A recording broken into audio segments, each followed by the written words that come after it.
Hello viewers, welcome once again to your very own staff का podcast. आज हमारे साथ अमित नेगी सर हैं, जो एक माउंटेनियर हैं और उन्होंने कंचनजंगा, एवरेस्ट और अन्नपूर्णा को समिट किया है। आज के एपिसोड में हम उनसे उनकी अर्ली लाइफ के बारे में जानेंगे। उनसे ये जानेंगे कि उन्होंने माउंटेनियरिंग के स्पेस में क्या चैलेंजेस फेस किए थे।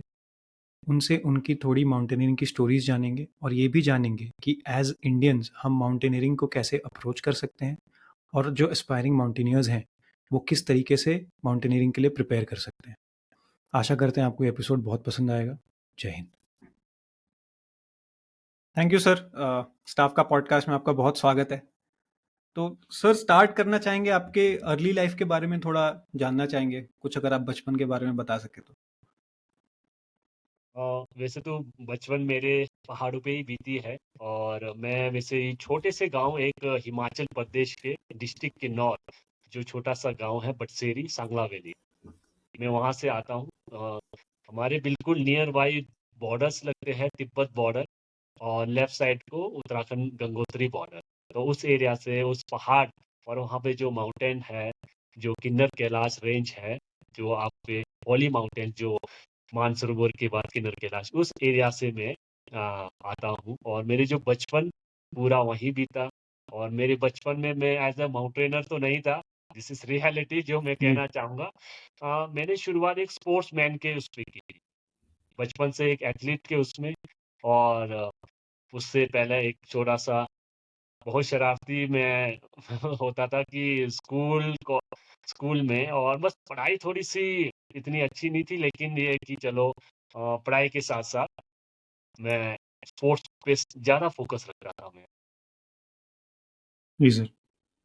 तो सर, माउंटेनियरिंग की तरफ क्या अट्रैक्ट किया आपको? जैसे आपने बोला आप स्पोर्ट्स खेलते थे, तो माउंटेनियरिंग कैसे अट्रैक्शन हुआ?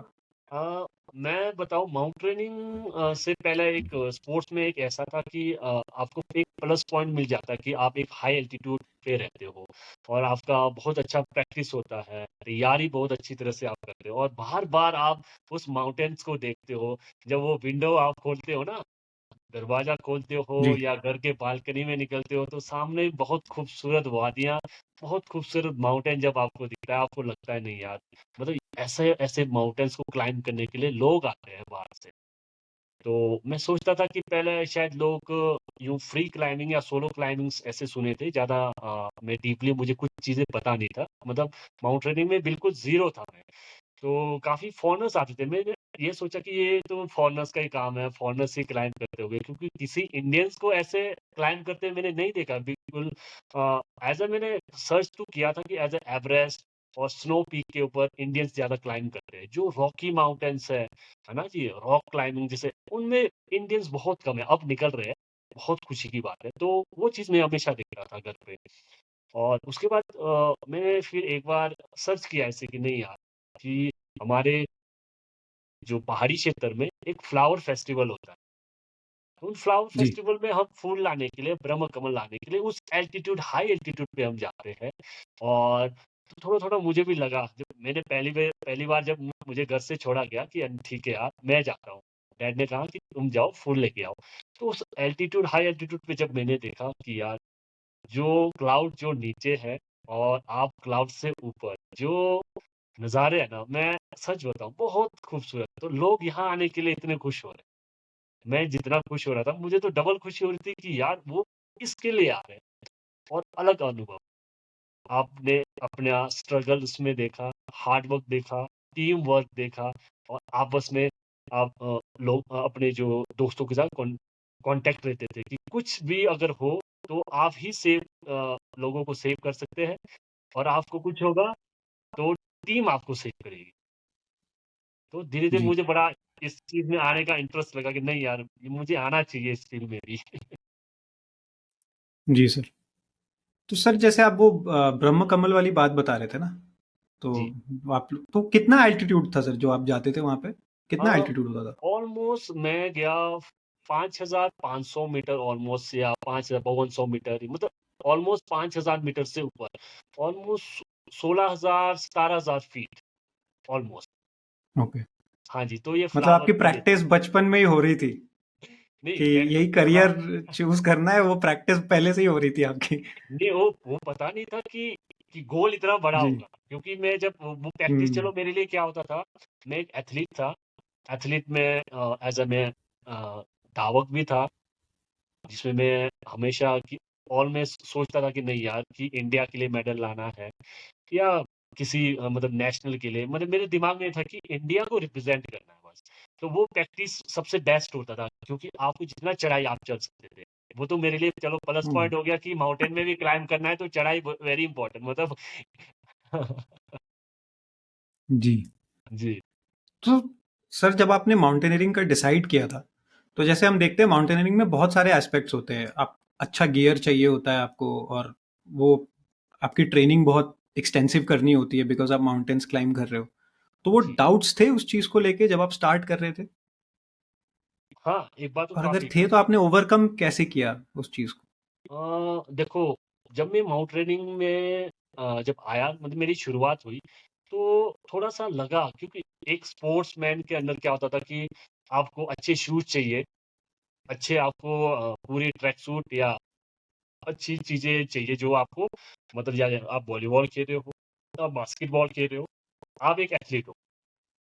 तो हमें ये चीज़ें अपने मतलब गेम के प्रति मतलब ये चीज़ें इम्पोर्टेंट है। तो माउंटेनियरिंग में कुछ अलग है, माउंटेनियरिंग में आपको माइनस से बचना है ना जी? क्लोथिंग अच्छी होनी चाहिए, शूज़ अच्छे होने चाहिए, है ना? और बहुत सारे ऐसे इसमें जैसे आपके जितने फ्रॉस्ट बाइट होते हैं, मेडिकल्स क्या लेना चाहिए, क्या नहीं लेना चाहिए, तो ये सारे बड़ा मतलब मेरे को मुझे ऐसा लगा कि यार ये बहुत ही कॉस्टली है, मतलब मेडिकल तो चलो बात की बात, माउंटेन से जाने से पहले क्लोथिंग क्लोथिंग बहुत महँगा, यानी जी। आप डाउन सूट ही ऑलमोस्ट 1 लाख से ऊपर, फिर क्लाइंबिंग शूज़ ऑलमोस्ट 1 लाख से ऊपर। तो मैंने बोला यार ये तो बहुत महँगा गेम है, लेकिन सेफ्टी भी है। ऐसी बात नहीं है, सब कुछ आपके सैटिस्फाइड है। यानी आपको जितने भी जो हाई एल्टीट्यूड उसमें भी उन्होंने कैटेगरी रखा हुआ है कि 5000 मीटर के लिए कौन से शूज़ सही है, 6000 के लिए कौन से शूज़ सही है और 7 और 8000 यानी अबव सी लेवल 8000 से डेथ ज़ोन से ऊपर। तो ये चीज़ें मुझे लगा और थोड़ा-सा डर भी लगा था कि नहीं यार अगर मैं ये कर रहा हूँ, तो देखो पैसे तो बहुत है, महँगा गेम जी। है ना जी? अगर आप जी। अनसक्सेसफुल हुए हुए तो इसमें ये कि काफ़ी लोग मैं देख रहा हूँ कि प्रेशर में बहुत आ जाते हैं। उसी वजह से लोग हुँ। कैजुअल्टी होते हैं, है ना जी? और हाई एल्टीट्यूड में आपको पता है जितना ऑक्सीजन बंदा कम रहेगा उसमें और उस सिचुएशन में अगर बंदा अनसक्सेसफुल हो जाए, तो वो बहुत डिमोरलाइज़ होके कहीं न कहीं वो मार खाएगा। कहीं न कहीं क्रेवासेस या कहीं न कहीं मतलब अपने आप को हार्म पहुँचाएगा। तो बहुत सारे यानी ये मैं अगर बताऊँ तो स्पोर्ट्स से देखो sports I respect sports but ये स्पोर्ट्स से बहुत अलग है। यानी यहाँ आपको मेंटली, फिज़िकली, इमोशनल ये तीनों से लड़ना होता है। जी सर। तो आप अपने आप को फ़ोकस्ड कैसे रखते हो सर फिर? मतलब क्योंकि दिमाग में तो जैसे आपने बताया बहुत कुछ चलता होता है जी। कि अगर मैं सक्सेसफुल होऊँगा, नहीं हो पाऊँगा, वो भी डाउट्स होते ही होंगे। हुँ। तो आप कैसे फ़ोकस कैसे रखते हो? बिकॉज़ कभी-कभी फ़ोकस लूज़ होने का डर होता है ऐसे सिचुएशंस में। तो आप नहीं कैसे मैनेज करते हो उसको? मैं अपने लाइफ़ में जो फ़ोकस है ना मैंने अपने लाइफ़ में सीखा जब तक स्पोर्ट्स में था। तो आपको हमेशा देखना पड़ता है कि स्पोर्ट्स में कि उधर वाला चाल किस तरह से चल रहा है। हमेशा स्पोर्ट्स में तो ये देखा जाता जी। है कि वो बंदा किस चाल में चला और अपना प्लस पॉइंट क्या होना चाहिए। लेकिन यहाँ कुछ अलग है। यहाँ माउंटेन्स है, यहाँ आपको चाल नहीं चलना पड़ेगा। यहाँ आपको सिचुएशन को देखना पड़ेगा, कैसा सिचुएशन है और एक्सपीरियंस से एक्सपीरियंस क्लाइंबर्स के साथ बैठ के उनको ऑब्ज़र्व करके उनकी बातें आपको सुननी पड़ेगी। है ना? उससे पता चलेगा कि वो किस तरह से इस फ़ील्ड में आए और किस तरह से रूट ओपनिंग कर रहे हैं और किस तरह से चल रहे हैं। तो ऐसे तो नहीं कि मैं देखो मैं पहाड़ से हूँ और मैं अभी चला जाऊँगा, तो मैं एवरेस्ट क्लाइम्ब कर दूँगा, नहीं, मुझे तो प्रॉपर ट्रेनिंग की भी ज़रूरत है ना? तो जी। इसलिए देखो माउंटेन्स में अगर वो 8000 एवरेस्ट को छोड़ के 7000 क्यों ना हो और 6000 छोड़ के 5000 मीटर क्यों ना हो, आप जब तक किसी एक्सपीरियंस लोगों से आप जानकारी कलेक्ट नहीं करेंगे तब तक आप माउंटेनियर नहीं हो। तो यहाँ पर मैंने सीखा कि जब आप एक 5000 कर रहे हैं, मान लो आप एक माउंटेनियरिंग में आप बैंगलोर में है या ये महाराष्ट्र में कुछ माउंटेन्स हैं वहाँ पर, छोटे हैं, अरावली माउंटेन्स या क्या, मैं शायद मैं गलत हूँ, तो कुछ ऐसे माउंटेन्स हैं। जी, उसमें जाने से पहले आप क्या करते हैं, सीनियर की सलाह लेते हैं। कोई घर का बड़ा होता है कि उस एरिया पे वो ऑलरेडी जा चुका होता है, वो एक्सपीरियंस आपको बताता है। वैसे ही बोलते हैं ना, हमें किसी भी माउंटेन से पहले सीनियर हो, एल्डर्स हो या हमारे बुजुर्ग हो, हमारे सीनियर से बोलते हैं कि बैठना चाहिए, जानकारी कलेक्ट करना चाहिए। तो वही तो हम लैग खाते हैं। हम सोचते हैं कि नहीं यार, हमें बहुत कुछ आता है और हम जल्दीबाजी में चले जाते हैं। तो इसलिए सीखना ज़रूरी है। कई बार छोटों से भी सीखने को मिलता है। ये नहीं सोचना चाहिए कभी लाइफ में। जी सर। तो जी, तो ये चीज़ें मैं हमेशा सोचता था और हमेशा लाइफ में एक चीज़ मैं ये रखता था कि मेरे जो फ़ादर साहब थे, वो एज़ अ पहले शेफ़र्ड में थे। उन्होंने अपनी लाइफ़ इतनी हार्ड वर्क गुज़ारी और मैं उनके बारे में भी माउंटेन से पहले बहुत उनके बारे में पूछा कि आप कैसे करते हो अपने बारे में, देखो सर्वाइव कैसे करते हो? क्योंकि माउंटेन में सीखना है, माउंटेन को क्लाइम्ब करना इम्पोर्टेंट नहीं है। अगर आप समिट से पहले कहीं विंड आ गया, तेज़ विंड या क्लाउड ऐसे आ गए, तो आपको उस एरिया पे सर्वाइव करना भी आना चाहिए। तो वो चीज़ें मेरे राइट। दिमाग में रहता था कि हमेशा हाई एल्टीट्यूड पे हमेशा प्रेशर पे नहीं आना है और बोलते हैं ना, ज़िद्दी नहीं बनना है और हमेशा शांत बने रहना है। क्योंकि माउंटेन हमेशा आपको रास्ता निकाल के ही देता है।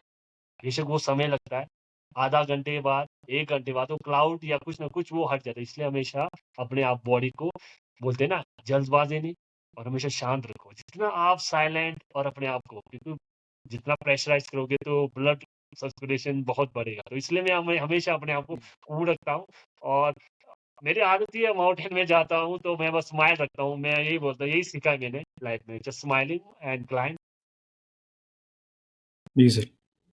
तो सर जैसे आपने जब बोला ना कि माउंटेनियरिंग स्टार्ट करने डिसाइड करो, आपने ये भी बोला कि मैं पहाड़ से हूँ तो ज़रूरी नहीं है कि हुँ, मैं हुँ। जाके एवरेस्ट चढ़ लूँगा, मेरे को कोई प्रिपरेशन की ज़रूरत नहीं पड़ेगी। प्रिपरेशन तो वहाँ पे भी होती। तो बिल्कुल। आपने स्टार्ट कैसे किया था प्रिपरेशन करना? मैंने शुरुआत की थी इंडिया में, जैसे 5 इंस्टीट्यूट है, नेशनल इंस्टीट्यूट है जिसमें से एक स्टेट गवर्नमेंट के अंडर है जो है हिमाचल की अपनी। और मैं माउंटेनिंग के नाम इंस्टीट्यूटों के नाम बताऊँगा जहाँ से मेरी ट्रेनिंग शुरुआत हुई। फर्स्ट मेरी थी Nehru institute of mountaineering Uttarkashi and उसके बाद ओके। सेकंड मेरी हुई national institute of mountaineering allied sports Dirang, Arunachal Pradesh. And उसके बाद मैं आया Jawahar institute of mountaineering Pahalgam and again फिर उसके बाद ये सब कोर्सेज़ होते हैं। अब ये Atal Bihari Vajpayee institute of mountaineering Manali और एचएमआई दार्जिलिंग एंड एक भी है उस नॉर्थ ईस्ट साइड में। तो इनमें क्या होता है कि शुरुआत जो माउंटेनिंग में आपको बेसिक से शुरुआत करनी पड़ती है। बेसिक माउंटेनिंग कोर्स बहुत इंपॉर्टेंट है जिसमें बेसिक स्किल्स आपको सिखाया जा रहा है। किस तरह से आपको अ, रॉक में क्लाइंबिंग करना, स्पेशली पहले आर्टिफिशियल रॉक से आपको शुरुआत की जाती है। फिर धीरे-धीरे वो ग्रेड बढ़ जाता है, उसमें ग्रेडिंग भी सिस्टम होता है। A grade, B G, grade and उसके पास होने के बाद जब आप एडवांस में आते हैं, थोड़ा प्रोफेशनल बन जाता है। एडवांस में थोड़ा रॉकी दिखाया जाता है, रॉकी उसमें आपको क्लाइंब करना जाता है। तो उसमें शुरू-शुरू में आपको क्या सिखाया जाता है कि आपको सबसे पहले तो रोप्स कितने टाइप्स के होते हैं, क्लाइंबिंग नोट्स कितने टाइप्स के होते हैं, क्लाइंबिंग गियर्स कितने टाइप्स के होते हैं और ये सारे के सारे चीज़ें आपको खुद कैरी भी करना पड़ता है। जस्ट बेसिक में पहले बताया जाता है और हल्के-हल्के, स्लोली-स्लोली उसके बाद एडवांस में आपको उसको प्रैक्टिस के बाद यूज़ करना सिखाया जाता है।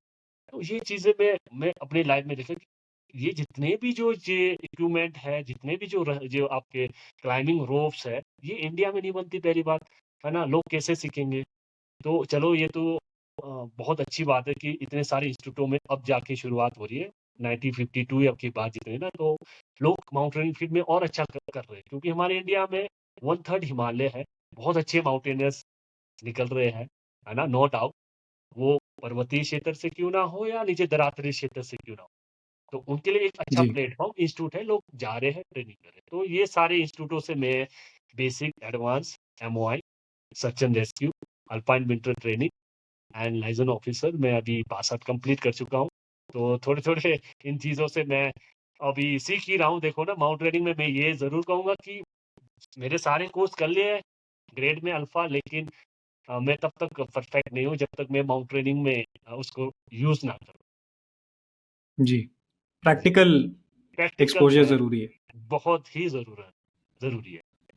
जी। सर तो वो ट्रेनिंग जो आपने बोला ना, जो कोर्सेज आपने किए माउंटेनियरिंग कोर्सेज, तो उसमें ज़रा आप मतलब थोड़ा ब्रेक डाउन करके बताएंगे कि क्या क्या करवाया जाता है? जैसे आपने रोप्स का एग्जांपल दिया, तो हाँ, आपको एक्चुअली एक्सपोजर पहाड़ों का मिलता है वहाँ पे, छोटे हाँ, पीक्स नहीं, का, बिल्कुल, कोर्सेज में?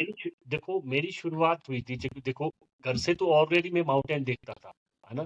आप हुँ, जाते हैं माउंटेन में, मान लो आप गाय ले जाते हैं और जंगल में जाते हैं और वापस आ जाते हैं, तो कहीं न कहीं आप फिसलते हैं, जी, गिरते हैं, तो आपको पता नहीं चलता है कि किस तरह से वो अलग है। घर का माहौल अलग है, लेकिन आप फिर भी वहाँ पर आप माउंटेन में क्लाइंब कर रहे हैं, घास काट जी, रहे हैं, लकड़ियाँ ला रहे हैं, वो भी एक क्लाइंबिंग ही है, क्लाइंबिंग स्किल ही है, लेकिन वो प्रोफेशनल कहाँ गया?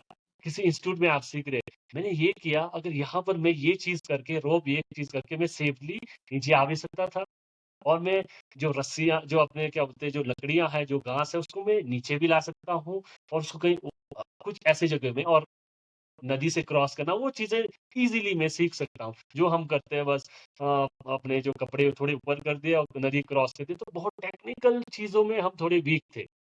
तो नेहरू इंस्टीट्यूट ऑफ माउंटेनियरिंग में क्या हो कि जैसे आप बता रहे, वहाँ पर सबसे बेसिक क्या होता है कि बेसिक में आपको सबसे पहले अ, टीम में डिवाइडेड किया जाता है, और उसमें ऐसे ऐसे नहीं कि आप बैंगलोर के हैं तो बैंगलोर का ही बंदा हो, नहीं।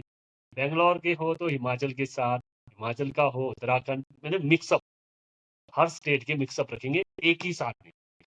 तो तभी आप हर चीज़ कल्चर को भी देखोगे, जी, लोगों के एक्सपीरियंस को भी देखोगे, एंड उसके बाद वो कराते सिर्फ़ रोप्स के बारे में आपको स्टडी कराएँगे, स्टैटिक, डायनामिक 2 तरह के, है ना? उसके बाद आपको छोटे-छोटे जुमार है, कैराबिनर्स है, तो और आइस स्टिक है, आइस एक्स है, तो ये चीज़ सारे चीज़ के बारे में आपको बताया जाएगा और आपको दिया भी जाएगा, और वो 26 डे के लिए आपको सँभालना भी है, ठीक है जी? और उसमें अच्छा। से धीरे-धीरे आपको सीखना भी है, और उस एरिया पे थोड़े इतने जल्दी माउंटेन पे अभी नहीं ले जाते, बेसिक में भी नॉर्मल ग्लेशियर और उसके थोड़े नज़दीकी होते हैं, लेकिन होते हैं, एक्सप्लोज़र मिल जाता है। मतलब बेसिकली बेसिक ट्रैकिंग करवाते हैं आप लोगों से, बेसिक उसमें, हाँ, बेसिक कोर्सेज में? हाँ, बेसिक हो। ऑलमोस्ट आपको फिर भी अ, बा 10-12 हज़ार फीट या 15,000 फीट तो हुँ, नॉर्मल आपको वो ले जाते हैं। वो एक्सप्लोज़र भी बहुत अच्छा है, मतलब उस एल्टीट्यूड तक जाना। जी, हुँ। जी सर। तो इन कोर्सेज में इंजरीज़ के चांसेस होते हैं? मतलब बेसिक में तो ज़्यादा नहीं होता, बट अगर आप जब एडवांस में जाते हो, तो नहीं, ऐसे इसमें चांसेस होते हैं? हो जाता है इसमें। इसमें पता है हो क्या जाता होता है कि जैसे जो जो बेसिक वाला बंदा है, जब वो आएगा आर्टिफ़िशियल रॉक क्लाइंबिंग करेगा, है? जी, शुरुआत 1-2 दिन के लिए उसको नीचे अपने इंस्टीट्यूट में ही रखा जाता है सबको। तो वहाँ पर आर्टिफ़िशियल रॉक क्लाइंबिंग क्लाइंबिंग कैसे करना है, वो जब क्लाइंबिंग करेगा, वो स्किड खाएगा, कहीं चोट लग जाएगा, हाथ पे लग जाएगा, तो चोट तो लगता है। देखो माउंटेनियरिंग कर रहे हैं तो चोट तो लगेगा ही लगेगा, है पार्ट ना? एंड पार्सल ऑफ माउंटेनियरिंग है वो तो। बिल्कुल, वो तो पार्ट है जी। चोट नहीं लगा तो फिर आप जी, कहाँ के माउंटेनर हो? तो उसके बाद धीरे-धीरे फिर वो शिफ्ट होके अ, 10-12 दिन के बाद आपको रॉक क्लाइंबिंग एरिया में ले जाया जाएगा, जो बिल्कुल रियल रॉक पे आपको छोटे-छोटे बोल्डर्स में आपको प्रैक्टिकली प्रैक्टिस करने देंगे। वो धीरे-धीरे रैपलिंग डाउन, फिर क्लाइंबिंग, फिर ये चीज़ें धीरे-धीरे आप इम्प्रूव करते रहो अपने आप को, कि हाँ, मतलब लोगों को ना धीरे-धीरे सीखना बहुत ज़रूरी है। फिर उसके बाद आइस क्लाइंबिंग के लिए जब आप बेस कैंप में जाओगे, तो बेस कैंप में आपको आइस क्लाइंबिंग किया जाएगा। वहाँ पर थोड़ा-सा फिर रेस्क्यू का थोड़ा-सा टेक्निक्स, थोड़ा मिक्सअप, मतलब सब कराया जाएगा, और हल्का-सा हाइट गेन करके वापिस आपको फिर एग्ज़ाम होता है इसमें। तो ग्रेडिंग सिस्टम पास होने के बाद फिर आप एडवांस के लिए चले जाते हैं। जी। तो एग्ज़ाम सर क्या होता है? मतलब क्या आप टेस्ट कैसे करते हैं आपको हाँ, एग्ज़ाम में? टेस्ट वही है जो आपको बेसिक में कराया जाता है। वही चीज़ें आपको अच्छा, उसमें, कुछ चीज़ों में आपको टिक मारनी पड़ती है, कुछ जगहों में आपको लिखना ओके। पड़ता है कि डेफिनेशन ऑफ, मान लो, हुँ, rope, definition of jumaring, definition of climbing, how many types climbing wall, या मतलब बहुत सारे ऐसे मिक्सअप, उन चीज़ों को थोड़ा-सा वो आपको पूरा सिखाया जाएगा। आपको पता होना चाहिए कि कौन-सा ग्रेड का है माउंटेन, कौन-सा कैसा है, वो धीरे-धीरे आपको सिखाया जाएगा। टेक्निकल नॉलेज भी दी जाती हाँ, है ताकि लोग अच्छे से कोरिलेट करके फिर उस पे प्रैक्टिकली कर पाएँ। बिल्कुल, बिल्कुल। सर, तो पहला एक्सपीडिशन एक्सपीरियंस कैसा था आपका? और पहला और क्या था, अगर आप थोड़ा एक्सप्लेन करो तो?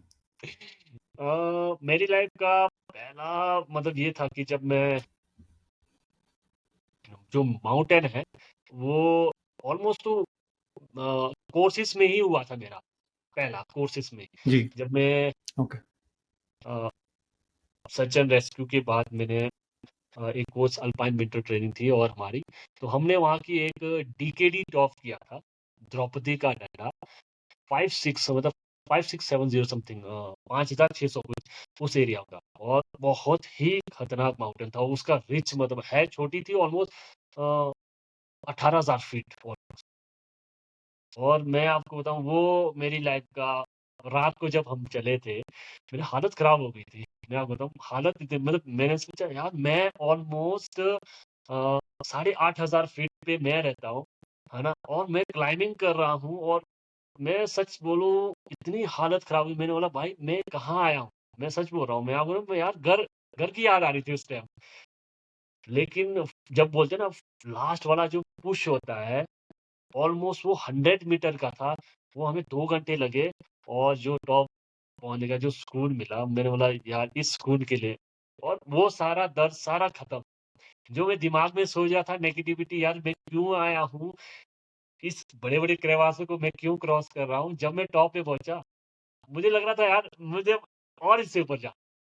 बहुत खूबसूरत जो माउंटेन्स दिखते हैं ना, पीक्स दिखते हैं ना, जो व्हाइट पीक्स जो दिखते हैं ऐसे ट्रायंगल शेप में, जी। वो इतने खूबसूरत दिख रहे थे। ऐसा लग रहा था यार कोई अच्छा कैमरा भी होता साथ, तो पता नहीं कितना पिक्चर ले लेता। और मतलब अलग ही अनुभव, मैं बताऊँ अलग ही अनुभव। दुनिया का सबसे बेस्ट व्यू मिला होगा सर आपको मैं वहाँ पे? मैं सच बोल रहा हूँ, मेरे लाइफ का सबसे बेस्ट व्यू वो था। इधर जी, से जोगनी, गंगोत्री 1-2 मुझे दिख रहा था, और डीकेडी फर्स्ट दिख रहा था।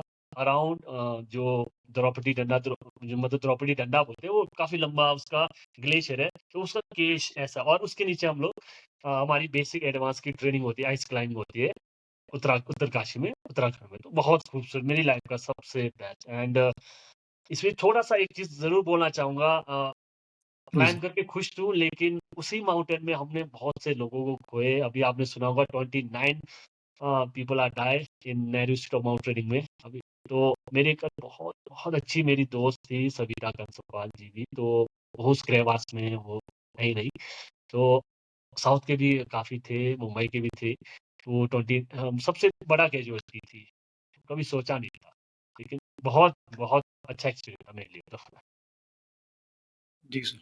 तो सर, इसमें एक चीज़ ये पूछना चाहूँगा कि जैसे आपने बोला ना कि क्रेवासेस में डेथ होती है, तो वो क्रेवासेस में ऐसा सिचुएशन कैसे बनता है कि उसमें वैसा सिचुएशन आ जाता है नहीं पीक्स में?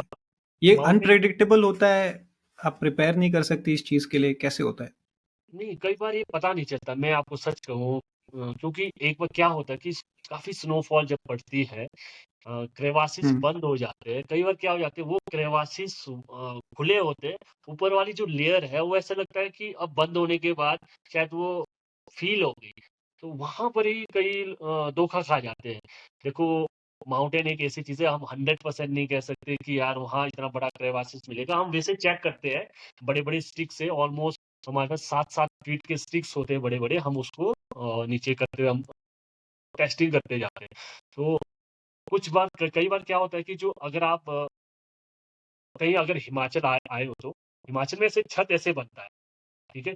तो जो छत में जो स्नो टिकती है, वो कई बार क्या होता है कि धूप निकलने के बाद वो धीरे-धीरे वो गिरना स्टार्ट होती है।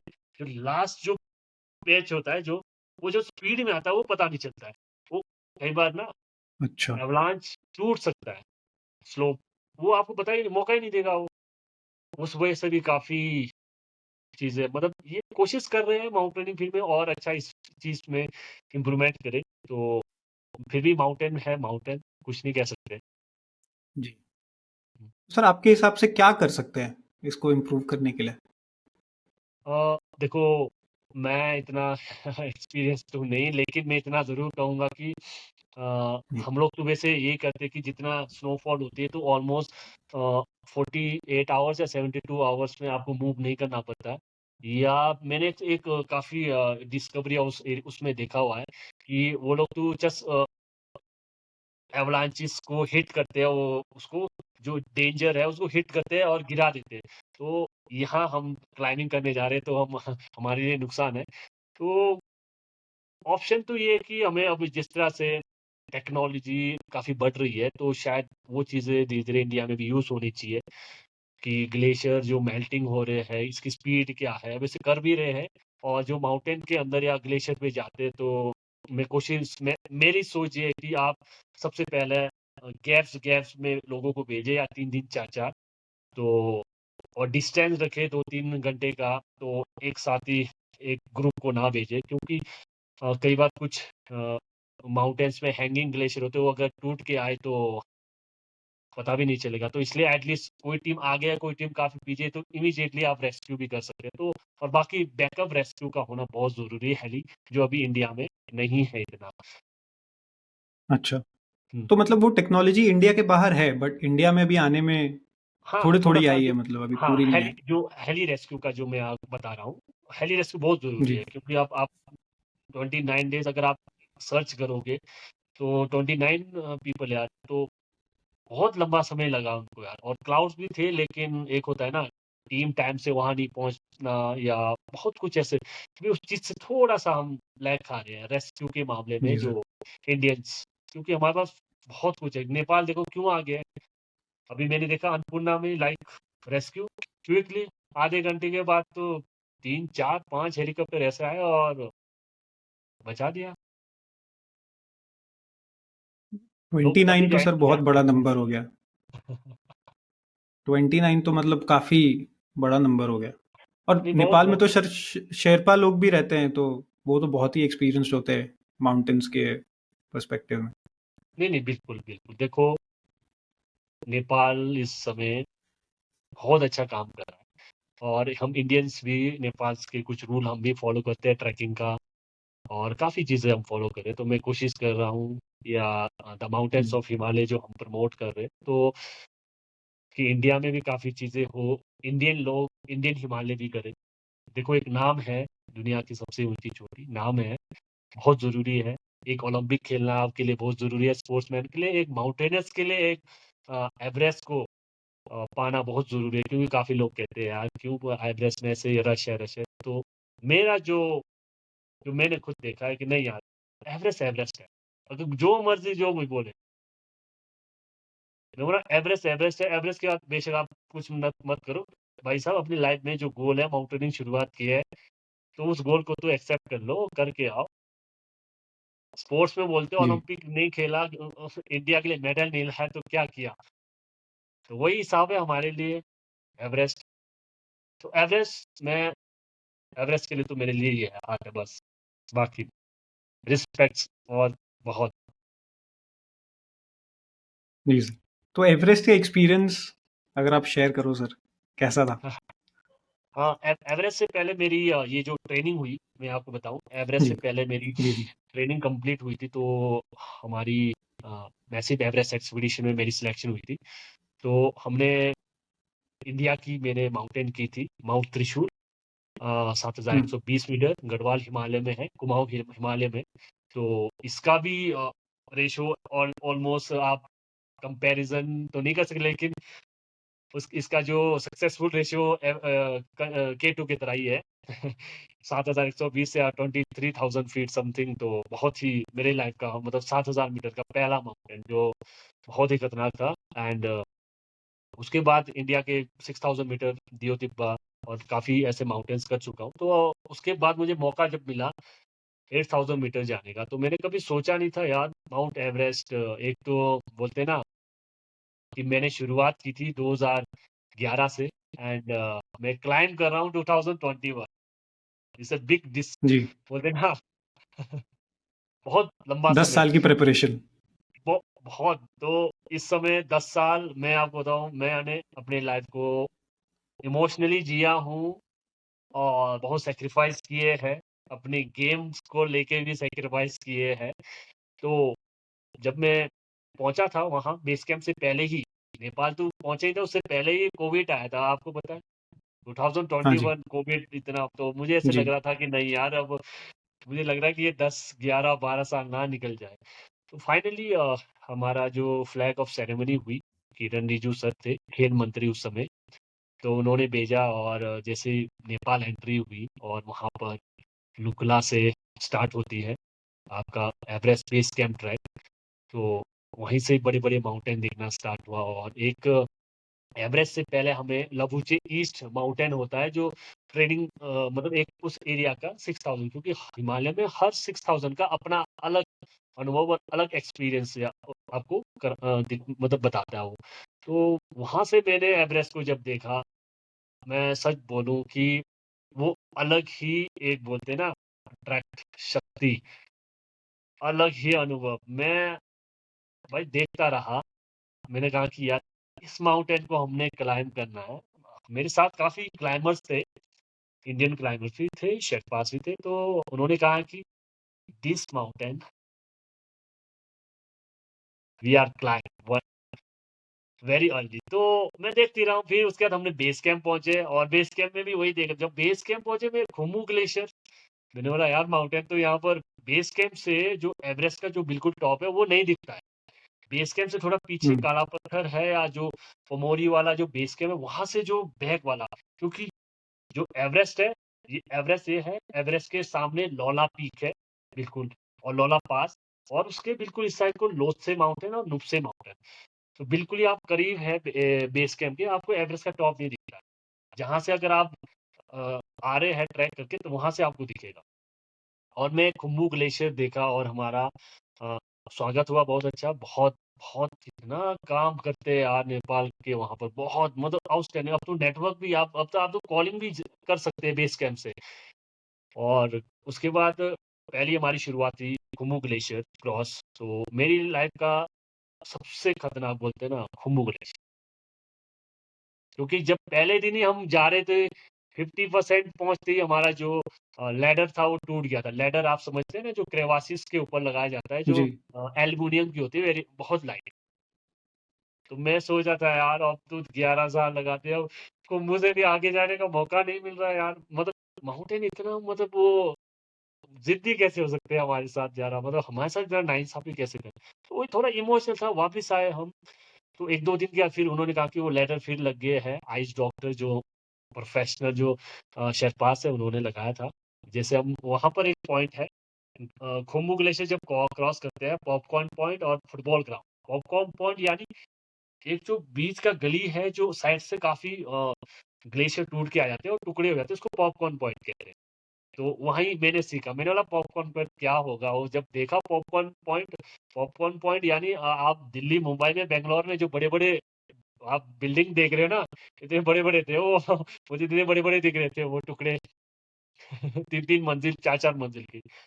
एंड जो फुटबॉल ग्राउंड यानी जो कैंप 1 6000 मीटर ऑलमोस्ट, तो वो थोड़े फ्लैट है, मगर वहाँ पर क्रेवासेस कटे हुए हैं। तो वहाँ पहुँचे, पहला दिन बहुत अच्छा रहा, बहुत अच्छा। और उसके बाद कैंप 2 हमने टच किया 6400 एवरेस्ट के बिल्कुल बैक साइड को, जहाँ से थोड़ा-सा 3-4 घंटे के बाद आपको लोत्से फेस पे क्लाइम्ब करना पड़ता है। तो फिर वहाँ से जी। टच, और हाईएस्ट कैंप 3 आपको वेल एक्लेमेटाइज़ के लिए टच करके या सो के आपको आना पड़ता है। तो एक रात मैं वहाँ सोया और वहाँ सोने के बाद फिर हम वापिस आए बेस कैंप पे। तो बेस कैंप में तो आप नॉर्मली जो आपने जो भी खाना है, रोटी, चावल जो आप दबा के खा सकते हो, वो बनता है।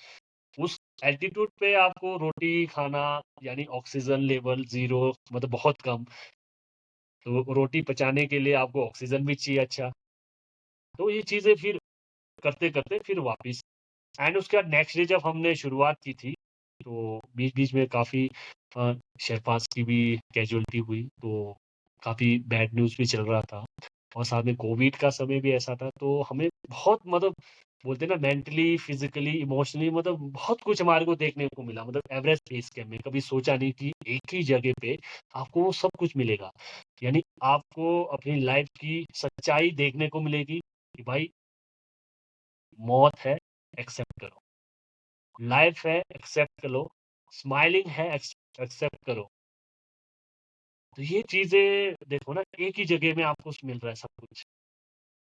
तो वो चीज़ें इंसान को बहुत स्ट्रॉन्ग बना रहा है, जो मैंने देखा वहाँ। क्योंकि बंदा हार नहीं मान रहा है। वो जितने भी जो क्लाइंबर हैं, वो ये दिमाग में लेके आए थे कि नहीं यार क्लाइंबिंग मुझे करना है एवरेस्ट के लिए, है ना? सेफ्टी भी ज़रूरी है, तो बहुत कुछ आपको सैक्रिफाइस करके आना पड़ता है। एंड लोसेप फेज़ के बाद थोड़ा-सा उस समय शायद सुना होगा 2021 में एक साइक्लोन हिट हुआ था, इंडियन हमारे ओशन में तुक-तुक नाम के जी, 2021 अगर आप सर्च करोगे। तो उसने क्या किया हम समिट के लिए जा रहे थे तो इतना विंड मतलब लगभग मेरी लाइफ का उस टाइम मैंने वॉच पे देखा था, मैं वॉच मिला था गार्मिन का, तो लगभग 60-70 किलोमीटर की रफ्तार से विंड चल रही थी। 60-60 किलोमीटर से अप। तो सारे टेंट हमारे कुछ जो डॉर्म टेंट थे वो उड़ गए, है ना जी? हम वापिस आए कैंप 3 यानी 7400 मीटर से थोड़ा-सा ऊपर एवरेस्ट का काफ़ी एक नाम है, जुनिस पर कुछ बोलते हैं, वो एक तरह बहुत ब्यूटीफुल। वहाँ से हम वापिस आए, उसके कैंप 2 हम रुके रहे और 21 से 29 तक ऑलमोस्ट 3 से 4 फीट स्नोफॉल गिरी और एक क्या बोलते हैं एवलांच भी आया था। हम 9 दिन 9 8 दिन हम ऑलमोस्ट कैंप 4 ये क्या बोलते हैं कैंप 2 में थे। ना आपके पास खाना बचा था, बहुत कम लिमिट, हेलीकॉप्टर आना बड़ा मुश्किल था क्योंकि क्लाउड्स इतना था। तो कई लोगों ने सैक्रिफाइस किया, वापिस चल रहे थे कि नहीं यार अब इस साल 2021 का भी बहुत कम लोग बहुत वापिस जा रहे थे कि नहीं यार अब एक तो कोविड की वजह से और एक तो ये है कि नहीं यार अब आगे रूट टूट चुका है क्या होगा? लेकिन जो उस समय हमारे लीडर थे ब्रिगेडियर के कुमार सर थे, उन्होंने कहा कि मैं उन इनको मौका दूँगा इन लड़कों को आखिरी तक। तो फाइनली उस समय मेरी एक मुलाकात हुई एक मीटिंग में हमारी कैंप 2 में ही हम 3 टीम बचे थे, नीम जिम की टीम, कर्नल अमित बिस्सा और एक कर्नल ईश्वर सिंह थापा सर और फेमस माउंटेनर्स निम्स दाई निर्मल पूजा और उस समय जी, मैं खुद वहाँ पर था और हम तीनों डिसाइड किया कि नहीं यार हम जाएँगे और बस डिस्कस था कि कौन पहले जाएगा, रूट ओपन करेगा, तो जितने शेर्पा आए उनको सपोर्ट करना पड़ेगा। तो मैंने देखा और उस समय मैंने उनके साथ कोई पिक्चर कुछ क्लिक नहीं, मैं बस एक्सपीरियंस देख रहा था। मतलब क्या बंदा था वो मतलब आउटस्टैंडिंग, आउटस्टैंडिंग एंड जब हम चले तो 6 बज के 3 मिनट से पहले, तो हमारे को नीचे से एक मैसेज आया कि जो वेदर है 30, 31, 1 तारीख को वेदर ठीक है, आपको समिट का चांसेस है। अग मगर विंड इसमें ऑलमोस्ट हाई रहेगा, अगर आप चांसेस लेना चाहते हैं। तो कैंप 3 में तो कोई जाना नहीं चाहेगा, बहुत कम क्योंकि जो विंड थी उन्होंने टेंट सारे डिस्ट्रॉय किए थे, लिमिट टेंट बचे थे।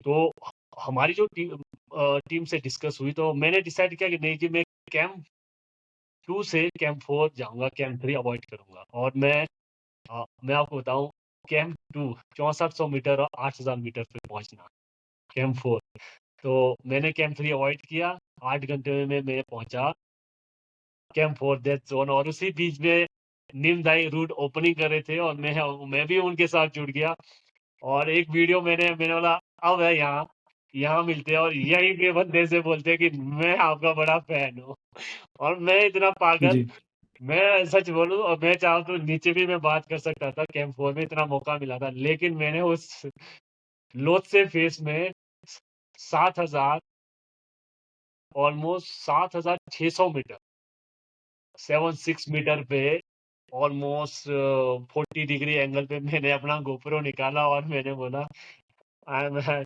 लिटिल योर फ्रेंड तो सीरियसली उन्होंने कहा अभी हम लोत्से फेज में हैं और हम क्लाइंब करने जा रहे हैं, ऊपर मिलेंगे। बहुत मतलब मैं अंदर ही मैं ये सोच रहा था, रो भी रहा था लेकिन खुशी अलग सी थी और मैं उनसे आगे चला गया। मैंने उनको कहा कि मैं और मेरे शेर्पा हैं, हम आगे जाते हैं कैंप 4 में थोड़ा देखने के लिए। तो वो अपनी टीम के साथ पीछे आ रहे थे। मैं और मेरे शेर्पा सबसे पहले पहुँचे कैंप 4 में, कोई भी नहीं था, सारे टेंट खत्म, उड़ गए थे।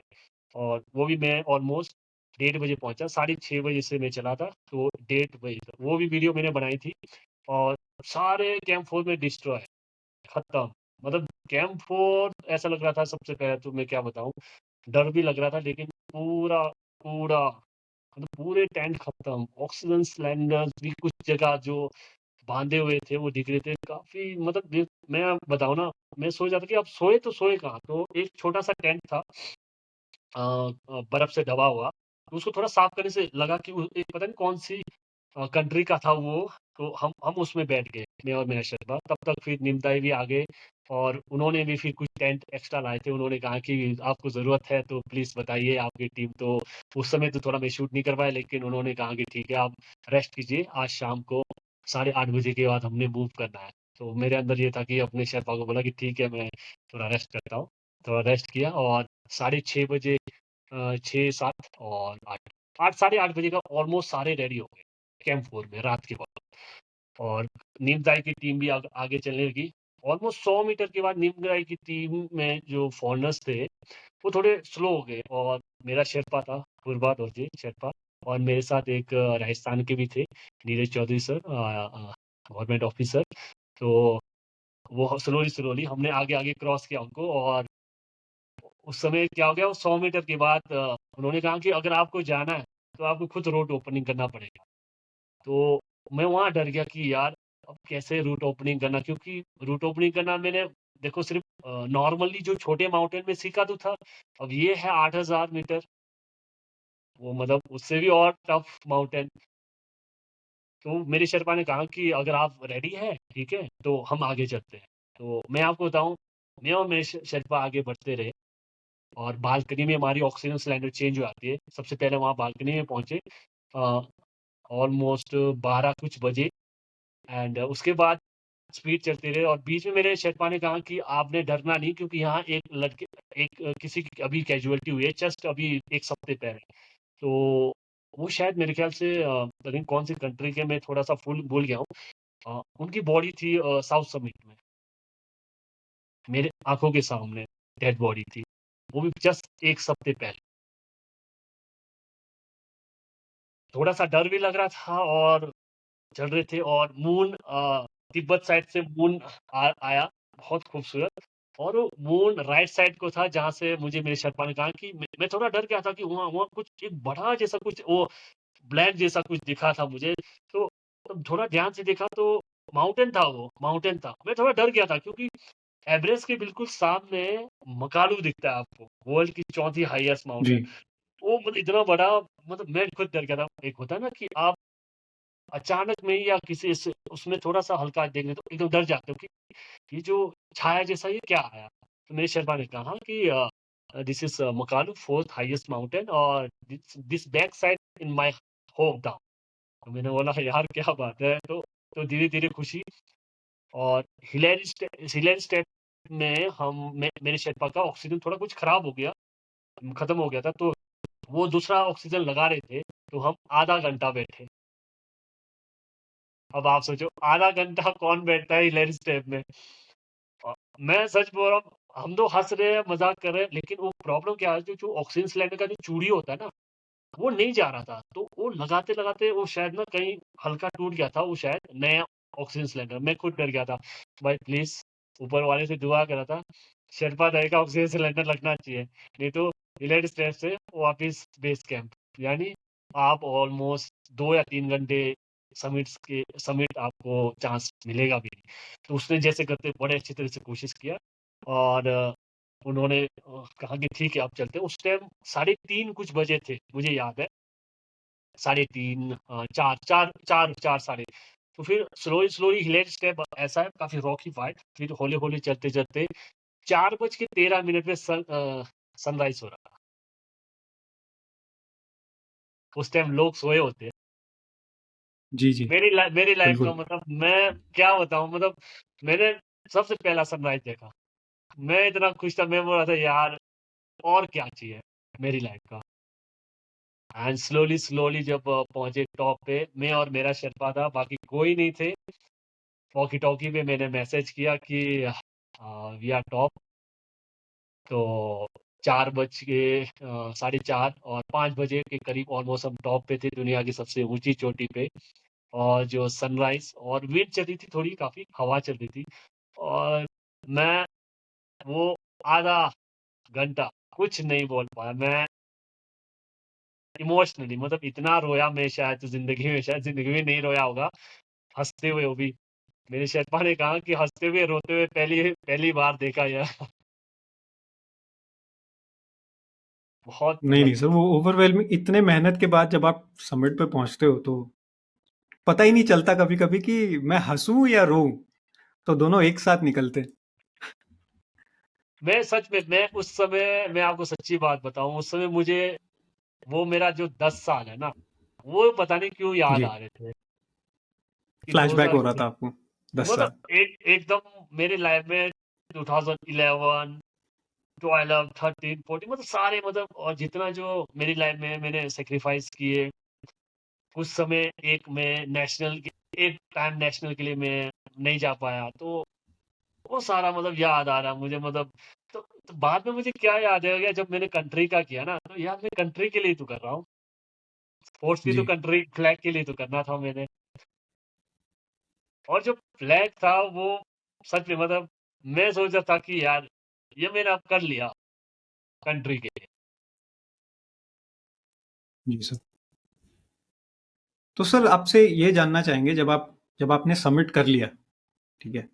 तो जैसे आप हिलेरी स्टेप के बारे में बता रहे थे कि वहाँ पे आधा घंटा आपने वेट किया और फिर आपने सबमिट किया, तो कितना डिस्टेंस होता है हिलेरी स्टेप से समिट तक? हिलेज स्टेप से ऑलमोस्ट 200 कुछ मीटर का फ़र्क है, 200 मीटर। ओके, हाँ, ज़्यादा नहीं 200 मीटर ऑलमोस्ट ना क्योंकि साउथ समिट है आपका 86 85-86 ऐसे कुछ है या हिलेज स्टेप से 200 या 100 200 भी नहीं या 100 100 150 180 मतलब ऑलमोस्ट कितना है। तो आपको हिलेज स्टेप से समिट के लिए 2 घंटे मान के चलो आप, क्योंकि स्पीड उतनी होती नहीं। अच्छे से अच्छे माउंटेनियर्स तो चलो शेरपास है वो तो 1 घंटे में आप आराम से समिट में पहुँच जाएँगे। तो हम जैसे नए जो आ रहे हैं, वो जी। ऑलमोस्ट 2 घंटे क्योंकि ऑफ सीज़न इम्पोर्टेंट है कि खत्म भी हो रहा है और जल्दी से वापस भी आना है आपको। हाँ, मतलब सर मैं ये इमेजिन कर रहा हूँ कितना डिफिकल्ट होता होगा। 150 मीटर 2 घंटे लगते हैं वो क्लाइंब करने में। प्लेन्स में तो कोई ध्यान भी नहीं देता 150 मीटर के ऊपर। 150 मीटर तो ये पास हो गया। बिल्कुल, तो बिल्कुल। और वो हिलरी स्टेप मतलब डेथ ज़ोन का जो डेथ ज़ोन बोलते हैं ना एवरेस्ट हाँ में, जी। तो उसका सबसे डेंजरस पॉइंट होता है, ऐसा कुछ हाँ, देखो बोलते हैं हिलरी स्टेप का? डेड ज़ोन होता है ऑलमोस्ट 8000 मीटर से ऊपर सी लेवल यानी जहाँ पर ऑक्सीजन आपको 30% 22% या 20% आपको मिलता है। सारा डेड ज़ोन यानी ओज़ोन परत से थोड़ा दूर है लेकिन उस लेयर तक आप पहुँच जाते हो। और वहाँ पर वो लास्ट वाला पैच है, वो थोड़ी-सी क्या है कि नाइट रिच तो नहीं कह सकता, नाइट रिच जैसा ही है लेकिन वहाँ पर स्नो खत्म है और बोल्डर्स हैं। तो बोल्डर्स ऐसा है कि छोटी-सी मिस्टेक तिब्बत साइड गिर जाओगे, छोटी-सी मिस्टेक नेपाल से। तो सर एक फ़ोटो बहुत दिन पहले वायरल हुआ था, लाइन से लोग खड़े थे। हाँ जी। और बहुत लंबी लाइन थी। वो डेथ ज़ोन की है फ़ोटो? हाँ, बिल्कुल, बिल्कुल वो डेथ ज़ोन से ऊपर के जो समिट से आपके साउथ समिट तक बिल्कुल लाइन लगी थी वो। और वो हिलेट स्टेप के बीच है, अच्छा। बिल्कुल जो नीम ताई जी ने वो बताया कि अपने फ़ोटो खींचा था, नहीं बिल्कुल सही है। वो बिल्कुल डेथ ज़ोन में, वहाँ पर रुकना इतने समय के लिए तो मैं क्या अपने आप को नुकसान पहुँचाना है। आप एक मौत के ऐसे उसमें टाइमलाइन में खड़े हो, जितनी देरी जी। चांसेस। सर उसको डेथ ज़ोन एक आप एक्सप्लेन करोगे? डेथ ज़ोन उसको बोलते क्यों हैं? क्या अ, कंडीशंस होते हैं वहाँ पे? देखो डेथ ज़ोन मीन्स जिस एल्टीट्यूड में आप जा रहे हो, सबसे पहले तो ऑक्सीजन की कमी। अब आप देखो जी। ऑक्सीजन की कमी से क्या होगा कि डिहाइड्रेशन हो जाएगा, ठीक है? उसके दिमाग में देखो उतनी ऑक्सीजन नहीं पहुँचेगी, तो वो कुछ अलग-अलग ख़्यालों में चला जाएगा, जिसमें हैको बोलते हैं या हैपो बोलते हैं। तो तो काफ़ी ऐसे सिस्टम या वाटर्स बनना, है ना जी? आपको अपने सामने ऐसे चित्र दिख जाता है कि आपको लगता है कि वो कुछ बड़ा कुछ जानवर है या कुछ अलग-अलग चीज़ें, मतलब वो चीज़ें आपको रियलाइज़ होता है। मतलब आप कुछ अलग ही दुनिया में चला लेते हो। जो आपकी जो आइज़ है, जो ब्लैक जो आइज़ है, छोटी हो जाती है। तो एक तरह का बोलते हैं ना कि आप कुछ अलग ही उसमें, अब आप विदाउट ऑक्सीजन के आप कभी रोक के देखना, 5 मिनट रोक के देखना पानी के अंदर, हालत खराब हो जाती है। तो वही सिस्टम है जी। उस एल्टीट्यूड का। हेलुसिनेट करने लग जाते हो आप बेसिकली। बिल्कुल, बिल्कुल, बिल्कुल। तो जैसे फ्रॉस्ट बाइट वगैरह भी वहाँ पे होता होगा लोगों को उस एल्टीट्यूड में। तो बिल्कुल, फ्रॉस्ट बाइट होती है। आप कैसे अवॉइड करते हो उसको? देखो फ्रॉस्ट बाइट में क्या है कि जिस भी कैंप में आप रेस्ट कर रहे हैं, माउंटेन में 4 कैंप लगते हैं। कैंप 1, कैंप 2, जी, कैंप 3, कैंप 4, लास्ट उसके बाद समिट। जो हर कैंप में जब आप जाते हो तो उसमें क्या है कि सबसे पहले अपने ग्लव्स चेंज करना, सॉक्स चेंज करना, यानी गिल्ला होने नहीं देना। जितना आपके उसमें मॉइस्चर रहेगा, वो और रिस्क रहेगा, उससे ही फ्रॉस्ट बाइट होने के चांसेस ज़्यादा होते हैं। और जितने इस एल्टीट्यूड पे हाइट आप जा रहे हैं, तो आप ग्लव्स ना उतारें। हमेशा जो गीला गीला हाथ और जो ठंडी हाँ जी, हवाएँ जब उसको टकराती है, तो वो पत्थर जैसा बन जाता है। जी। तो तो पत्थर बन गया, उसके अंदर जो अंदर जितने सारे जो नस थे, उनको काम करने का मौका नहीं मिलेगा, तो वो तो सड़ जाएँगे। भाई जब सर तक समिट पे उनको कितने काम नहीं देर थे पड़ आप? समिट पे मैं ऑलमोस्ट रहा, मैं आपको बताऊँ समिट पे मैं रहा समिट पे 6-7 हाँ, ऑलमोस्ट 1 घंटा, आधा 1 मतलब 1 घंटा घंटा उतना नहीं एडवाइजेबल ऑलमोस्ट। होता है? नहीं, नहीं होता तो नहीं है, लेकिन हाँ। क्या एक होता है ना इमोशन समय के हिसाब से, जी, जी, जी। अगर जी। कोई भी नहीं हो वहाँ पर, आप और आपका शेर्पा हो और इतने सारे बैनर्स हो निकालने हो, तो थोड़ा उनको निकालना टाइम हो जाता है और थोड़ा-सा बोलते हैं ना, वो भी ज़रूरी है और माउंटेन से दूर भी नहीं होना है, तो वो उस वजह से थोड़ा कई लोगों का है, ऑलमोस्ट 1 घंटा। वैसे तो मैं चाहता हूँ कि अगर जितना जल्दी हो सके वापस आना बहुत इम्पोर्टेंट है। जितना देर तक रुकोगे ऑक्सीजन सिलेंडर खत्म हो जाएगा और चांसेस बहुत कम रहेंगे, जीने के जी चांसेस। सर। हुँ। हाँ, सर जैसे निम्सडाई सर की हमने बात की तो बहुत फेमस माउंटेनियर है वो। तो आपने तो हाँ, उनके साथ अ, मतलब क्लाइंब किया था।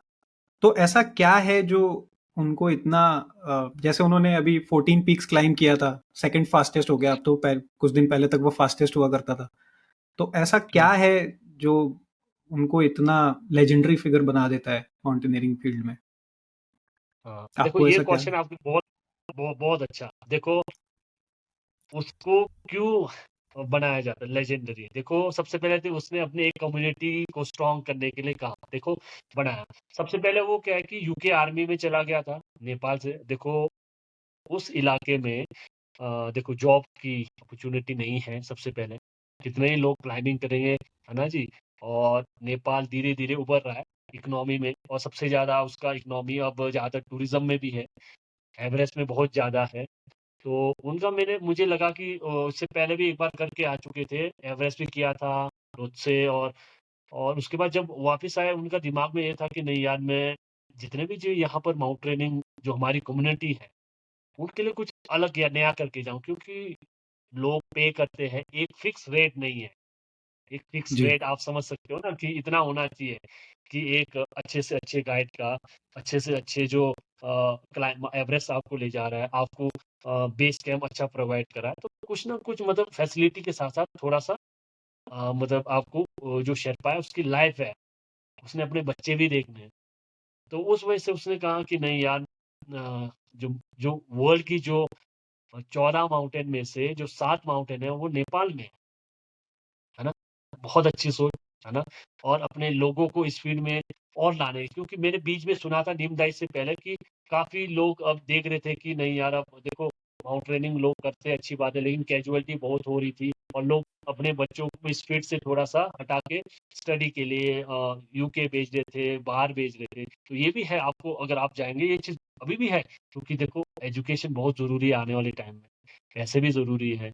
लेकिन अब थोड़ा-सा चेंज हो गया जब ये आए 14 माउंटेन जब इन्होंने स्टार्ट किया, किसी ने सोचा नहीं था इससे पहले रिनॉल्ड होल्ड रिचर्ड होल्ड मैसर नाम के सर है, वो जी, जो 7 साल में उन्होंने किया।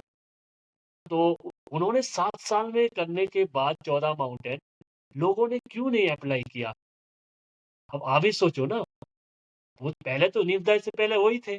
लोगों को तो वो करना चाहिए था, नहीं यार इतने बड़े उन शख्स ने किया है, क्लाइंबिंग किया है, विदाउट ऑक्सीजन किया है, हम भी क्यों ना करें? लेकिन देखो ना, जोश 8000 मीटर आपको शेरपा कराता है, ठीक है? और शेरपा कम्युनिटी का स्ट्रॉन्ग होना बहुत ज़रूरी है। आई रियली रिस्पेक्ट, है ना जी? उनके वजह से रास्ते खुल जाते हैं, उनके वजह से ही हम माउंटेन में जाते हैं, क्लाइंबिंग करते हैं। वैसे सोलो सोलो क्लाइंबिंग भी हम कह सकते हैं, अगर आप उसके लिए आपको बहुत हार्ड वर्क करना पड़ेगा। मैं ये नहीं कहूँगा कि आप as a solo climber Everest नहीं क्लाइंब कर सकते, आप क्लाइंब कर सकते हैं। लेकिन ऐसे माउंटेन्स में वो खुद बने हुए हैं, खुद जन्मे हुए हैं और वो कर रहे हैं और लोगों को करा रहे हैं और एक वो उनका इनकम स्रोत है।